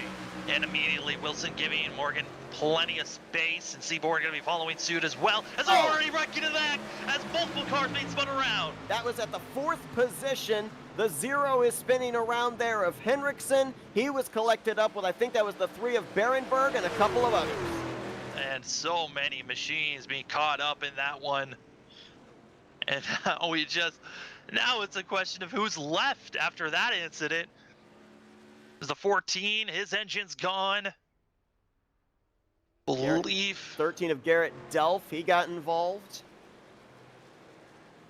We know Hendrickson was involved. The 3 got into, believe that was the 23, which then caused all these cars to be scattering around. Caution out for the 7th time here tonight. We're going to go and take a look at what happened, and I think that maybe, just maybe, Henriksen does not like the tri-oval. That's the 2nd time he's gotten hooked in the tri-oval area here at Talladega. Yeah, and it's got to be so frustrating. Just seeing the fact that it's the same spot almost every single time and not able to evade it. 42 gets a piece of it there. Oh, I think the 30 might have also gotten a slight bit of that. And I think that contact started between the 69 of Christopher Schaefer and the 3 of Elliot Berenberg. It was really hard to kind of tell what happened there. I don't know if the 3 was trying to go up to make a move on Henriksen and didn't realize that the 69 was to his outside, or if they both just were fighting for the same piece of real estate and trying to beat and bang, side draft each other. Kind of an interesting wreck there, but if it was a case of the 3 trying to go up to the outside, clearing himself around that 0, it's almost a mirror image of what brought out the last caution. Yeah, it's just not knowing if you're clear or not and making a mistake there, but Seth, it feels like it's every race now at this point. All 3 races have made it to the 2nd attempt of a green, white, checkered. Will we finish it here? Gonna have to wait and see. We're gonna take a look and see how the 14 of John Kinder, how that engine went south on him, getting caught up in this wreck. I think he may run into the back of the 42 of Austin Stevens. Yep, right there.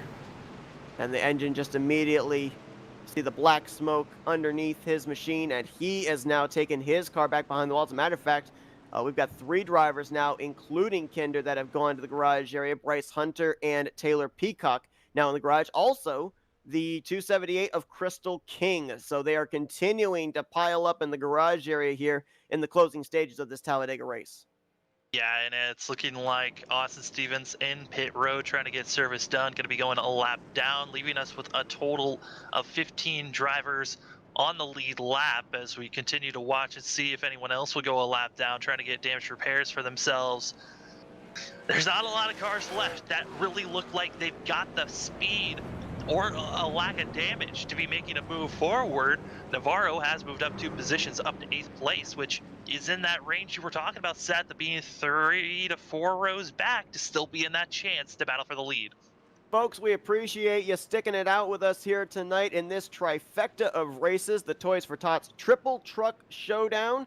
We ran about 56, 57 laps with those overtime cautions at Richmond. We ran another 45 to 46 laps at Las Vegas, and now we're about to run at least 35, maybe 36 laps here at Talladega Superspeedway. We appreciate you sticking it out with us. We hope you've enjoyed LSR TV's coverage of tonight's event, and once again, a charity race here tonight for Toys for Tots. If you'd like to go over and donate, there is still time. The link is available in the chat of this broadcast here on YouTube. It's been a crazy one here tonight, and, you know, it's Talladega. You know there's going to be a special finish going on here. Yeah, we just got done with the Richmond race. That was over 50 laps. Las Vegas, that was over 40 laps. And here today at Talladega to finish out the night, it's over 30 laps that these drivers have been running. It's a lot of racing that these drivers have done, Seth. And a factor we have not talked about, that's fatigue that these drivers might be feeling with all the racing that they've done. Yeah, and I have to wonder too, we've talked to a couple of drivers in post-race interviews here this evening, and a couple of them were heading to turn their first laps at the upcoming races. I gotta wonder also in terms of fatigue, how do you mentally shift gears from a Richmond track to then a Las Vegas track to then a Talladega track? Because in each one of those races, it's not a cakewalk. You are constantly working the wheel. You are constantly having to make split-second decisions, but they don't race the same way, these street tracks.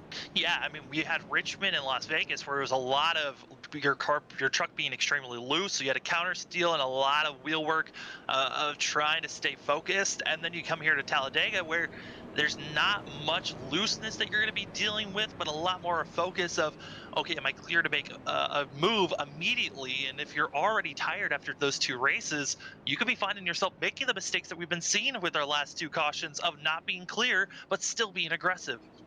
All right, this is the way they're going to line up. When we go back green, will this be the way they look when they come back around for the checkers? It's Bradley Wilson, the leader, James Morgan second. These two have been first and second for the last few restarts. They've gotten those restarts nailed down to a science to be able to get themselves lined up nose to tail. Bryant Seaborn and Andrew Moore will line up behind them. Zach Adams up here in the top five. Keep an eye on him. I believe he was the fastest in practice. Christopher Schaefer in sixth. Derek Fulton seventh. Andrew Navarro there in eighth. Ryder Strofe, who got the lucky dog a couple of cautions ago, is ninth. Garrett Delph is right now in 10th. Rest of the cars on the lead lap when we go back green are going to be Joshua Abbey in 11th. Dan Gallant in 12th. Cole Henriksen, who was involved in that last caution, 13th. Elliot Barenberg in 14th. Evan Dupre in 15th. Eric Zimmerman, make that Dupre the final car on the lead lap. And then right now, if we were to get another overtime caution, Eric Zimmerman, 16th place, would be in line for the lucky dog. So he obviously is hoping to see another caution come out, obviously not be involved in the wreck, so he can have a shot of maybe getting up here, maybe salvage a top 10 run. Yeah, but some of these drivers up front are just wanting this race to be over. I mean, Bradley Wilson, you got to think, him as well as Morgan have been setting up these shakeups that they've been having to do and trying to get themselves in line just for a chance to run to the end of this race. This could be their final chance at this. We'll see how these drivers react here as we're getting ready to go green for our second attempt at a green-white checkered here tonight to finish out the charity night here for these drivers. You're running out of time if you want to donate for the Toys for Tots here tonight, but it is still a blast to watch these guys race. It's exciting to see. If you want to donate, the link is down in the chat as the drivers getting ready for their second attempt at a green-white checker. Field has been whittled down to nearly half of the ones that took the green to start this race as Wilson gets a good jump, about a car length ahead of James Morgan. That's normally not a good thing here at a super speedway. No, it really isn't. It's a little bit too much of a gap, but here's the thing. We know Morgan is going to help him out. These guys are teammates that are up front of Wilson and Morgan. We'll see as Seaborn ducks it to the high side, trying to find any type of help, but they're too far back to be helping out this 76 machine, but he's got a lot of momentum, and here comes the help now. Here comes Zach Adams. He's got a push from Andrew Navarro. Will they try and make a third lane? They're going to go up the middle, leaving Seaborn there. Oh, now they're going to go up to the top. There's Adams to help the 76. Navarro now jumps to the bottom. Adams going to be trying to figure out which way he wants to go. As the drivers come around 3 and 4, they got to cross the line if they want to end this race on this attempt. Right now, Morgan is committed to the back bumper of the 51 for two reasons. One, because he's been working with Wilson all race. Two, he doesn't really have a lane up to the top side right now because the 76 and 71 are there. Here comes the 76. Big push. He might edge out the 51 at the start-finish line. We've received the white flag. This is it. This is their final chance. They're racing to the end. They're 3 wide back for 6th place. But that second groove, that high line, it's 3 cars that are working against 1. Can they keep themselves lined up is the question. If they can down the back straightaway, they may have them because they have the numbers game. 3 trucks against 2. Navarro backs off a little bit here. Big push from Adams, trying to help Seaborn on the inside line. It's Wilson and Morgan. Yeah, Adams and right now Seaborn getting a massive push, which is putting Seaborn in a chance here. He's up front. He's got a chance to duck down. He just needs another push. But right now, it's going to be Wilson fighting back with Morgan on the inside. Not quite clear. You've got 5 trucks up in this lead pack. What moves get made from here down to the start-finish line? Remember, it's way down here at the end of the front straightaway. Here comes Navarro. Up the middle, 3 wide. Seaborn has the edge. Contact. They're all spinning. Navarro's going to make it through 3 for 3. Navarro. Oh my goodness, are you kidding me? Somehow, from 5th up to 1st after the whole entire field wrecks out, and it's going to be Morgan who gets 2nd. but it's going to be Wilson who just fades all the way back to 12th place after being caught up in that thing. Andrew Navarro was in the middle 3 wide in 5th place coming off of turn 4. The contact was that 3 wide situation. The chain bump went all the way up to then race leader, the 76 of Bryant Seaborn. All top 5 wrecked through the center of the tri-oval, and it was Navarro who cleared it all to capture his 3rd win tonight. Perfect 3 for 3. And that's the factor of Talladega, the fact that the finish line is all the way past the tri-oval. If it was at its normal spot where we see it at Daytona, it would have gone to Wilson. We've got to go back. We've got to look at the replay of this one because it all came down to who could keep their truck straight through the tri-oval to the start-finish line. I believe the 2 was the first truck out of shape and yet the first truck to recover. I mean, that's just due to the fact that cars are bouncing everywhere, and it's just the pinch of really not a lot of space, and oh man, that is crazy to see. Seaborn went for the most wildest ride, though, in that 76 machine, because that second group came up, and it launched the 76 up into the air. Yeah, I was wondering, too, with that second group coming, just how much momentum were these trucks going to have when they slid across the start-finish line. I think that if the 2 hadn't gathered it back up, that the 43 was going to be en route to maybe crossing the start-finish line slideways and winning this race. I mean, man, we nearly had a driver back in that second pack snipe this win. Yeah, I mean, if Navarro was caught up and somehow got sideways, that second group was coming so quick that they had a chance to win it, but it was due to the fact of you need a little bit of luck and a lot of racing skill to make it through. My goodness, can you believe it for Andrew Navarro, though? Dominating performance at Richmond, dominating performance at Las Vegas, but here tonight at Talladega, to complete the sweep, it was all about right place, right time, and holding the wheel steady there through the tri-oval. I mean, that is a tremendous feat with having 3 entirely different tracks to be a perfect 3 for 3 in trips to victory lane in these special events. Yeah, I mean, you really have to stay focused. And really, those first 2 races at Richmond and Las Vegas, it was a lot of, Navarro pushing himself, being the fastest car. And then here at Talladega, it was trying to make a move, and the move stuck. And it chaos around the 2 machine.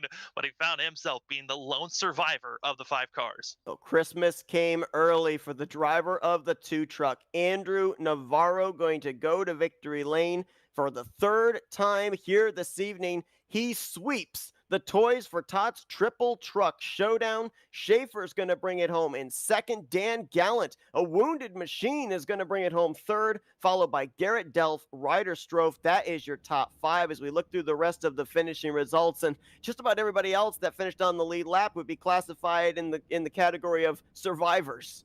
I don't think anyone came out of this race crystal clean. Everyone had some type of scrape, got involved in a different wreck. Everyone, I believe, at some point got hit at some fashion, had to utilize a fast repair at one point, but it was insane to see how that finish was going down because you knew someone had to make a move to go 3 wide. They most likely weren't going to stay 2 wide.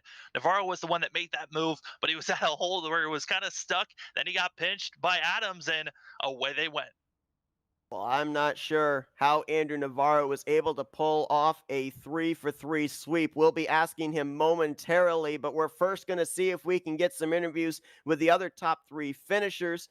2 of them, the other two that we're going to talk with, getting their first podium finishes of the night. Let's kick things off with 3rd place finisher Dan Gallant. Hey, Dan, it's Sam and Seth up here in the booth. You got us? Holy hell, what the hell was that? That's what we'd like to know. If you don't know, then probably we're all going to be scratching our heads trying to figure it out. But man, what a wild finish here tonight at Talladega. Top 5 coming off of turn 4, all wrecking. I mean, absolute pandemonium coming to the start-finish line. What was it like from your vantage point? Oh, man, all I saw was smoke, and I said, you know what? No guts, no glory. Let's get it, baby. Yeet, yeet. And that was it. I mean, obviously, here we had those overtime green-white checkers, a lot of drivers having to kind of formulate some alliances, formulate some partnerships. In a special event race like this, how much diplomacy goes on, or is it more you just look around, see who the fast trucks are, and work with them? That's basically what it came down to. We were on the unlucky part on the first lap or second lap of the race to get caught up. Had to use a fast repair, but I think most of us have raced enough now over the last 3 races to kind of know who to look out for, who to work with, and it definitely played out that way. You could tell those fast guys were just up front all evening.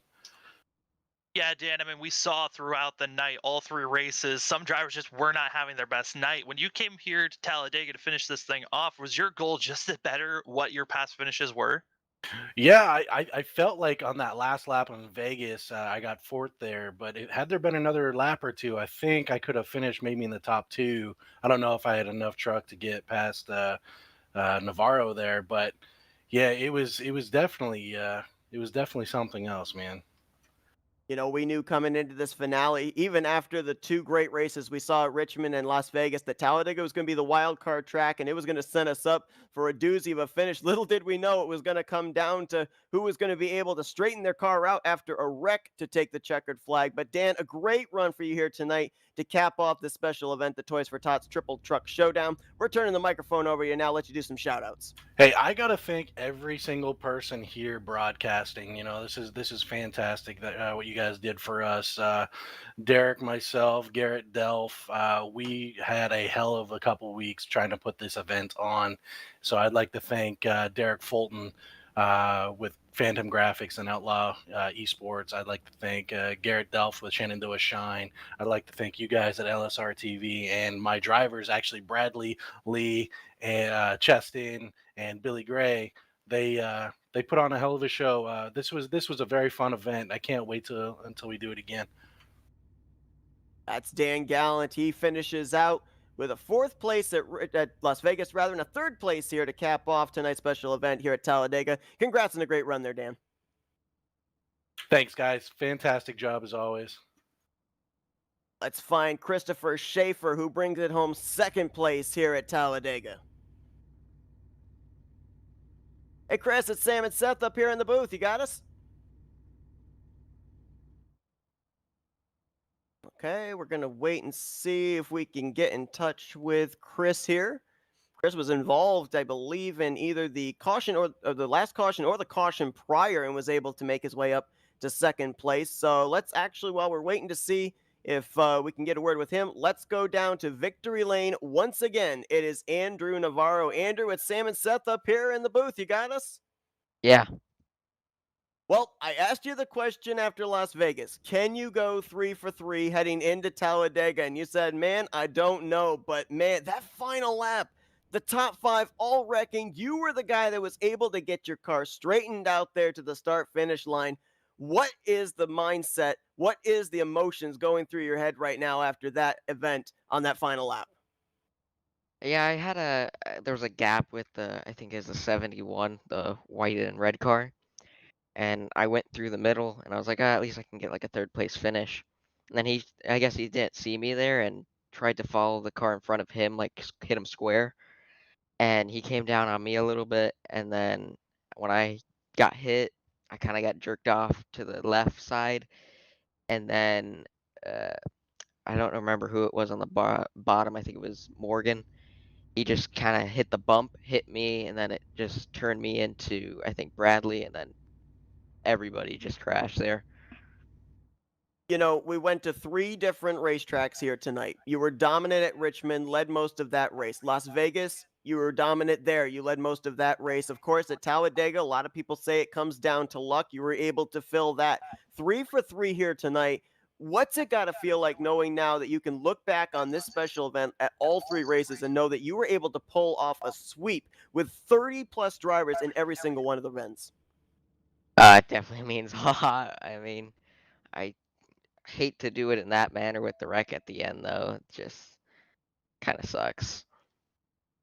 Yeah, I mean, Andrew, it was a wild night for us to be watching, and the consistency that you had of getting the wins at every single race. What was your mentality coming into this event? Was it just a hope to get a win, or what was going on? I mean, not really. I was just here to promote the cause for Tots for Tots, but I don't know what happened. I've never been like that at Richmond before. It's not one of my best tracks, and I just had a good race, I guess. Well, Andrew, it was amazing to watch you be able to pull off something that the odds were against you. 3 for 3 at 3 different tracks here tonight, all in the span of one night. Congratulations. One final time, we're turning the microphone over to you to let you do some shout outs. Yeah, I want to thank Phantom GFX, 7Cs, B-Leaf, you guys for hosting this amazing event, um, and the Toys for Tots charity. They're a great charity. Richmond, Las Vegas, and Talladega. Seeing this Andrew gold. Navarro. He is in victory lane in all three. He is the sweeper of the Toys for Tots Triple Truck Showdown. Congratulations, Andrew. Go enjoy your victories. A job well done here tonight. Thank you. And I believe we do now have our second place finisher here, Chris Schaefer. Chris, it's Sam and Seth up in the booth. You got us? Give it another try here. Chris, you got us up here in the booth? Well, looks like we're having trouble connecting with our runner-up finisher, who almost was able to pull it off there at the start-finish line. Came up just short. Andrew Navarro was able to edge him ahead. We're going to give it one more attempt here, see if we can get in contact with Chris Schaefer. Chris, Sam and Seth up here in the booth. You got us? All right, looks like we're having some difficulty here getting our runner-up finisher. It's unfortunate, his best run of the night, and it comes here tonight in a chaotic finish at Talladega Super Speedway. But I mean, Sam, 3 races, 3 entirely different racetracks. The ironic thing about it is a lot of similarities in all 3 of them. We had that early caution in all 3. We ended up going to 2 overtime green-white checkers in all 3, and we had the same winner in all 3. Yeah, I don't know if you could really write a better story than that. I mean, it was crazy to see how similar they were. I mean, when we were at Richmond, it was kind of expected the way that the cautions were coming out and overflowing just because how loose the trucks were. Richmond's been so difficult at times. And then once we got to Las Vegas, saw in practice car, the trucks were getting loose. It was like, this is feeling really similar to see. And it's same stuff that was going on. A lot of accidents coming out, went to green white checkers again, and then Talladega thought maybe we would be seeing the drivers a little bit more patient, but the aggression level started right at the top, and same exact things that we just saw at the last 2 races. It's incredible how these drivers were still able to pursue and keep fighting on. From the recognition of what Andrew Navarro was able to do here tonight to the recognition of what these races, this special event was put together for, sponsoring the fundraising of Toys for Tots, and looking at the final tally here after the checkered flag is waved at Talladega, finishing off this triathlon. $1,000 was the goal. We're capping it off tonight with $1,250 raised. That is incredible. That's just amazing to see the generosity from the people that were watching here tonight. That is all on you guys that were watching. I mean, that is an amazing feat. And just being able to be a part of this was incredible. Absolutely was a tremendous triathlon here in the Toys for Tots Triple Truck Showdown. Great short track racing at Richmond, some tremendous 1.5-mile racing at Las Vegas, and then an absolutely insane finish here at Talladega Super Speedway to cap it all off. It's been a long night. We appreciate everyone that stuck it out with us. We hope that you enjoyed the races as much as we enjoyed bringing it to you. Sam, appreciate you joining me in the booth here tonight for this one. It's always a pleasure there, Seth, and it's really been an honor for us to be up and broadcasting at LSR TV. Absolutely. We appreciate LSR TV for allowing us to make the call here tonight. Tremendous racing here this evening. And as you said, Sam, just absolutely overwhelming to see the generosity we've seen here tonight in the Toys for Tots fundraiser. But thanks everyone for tuning in tonight. Andrew Navarro completes the sweep, a perfect 3 for 3 in the Toys for Tots Triple Truck Showdown. For Samuel Dyer, I'm Seth Cole. We'll see you guys next time as you've been watching this broadcast tonight.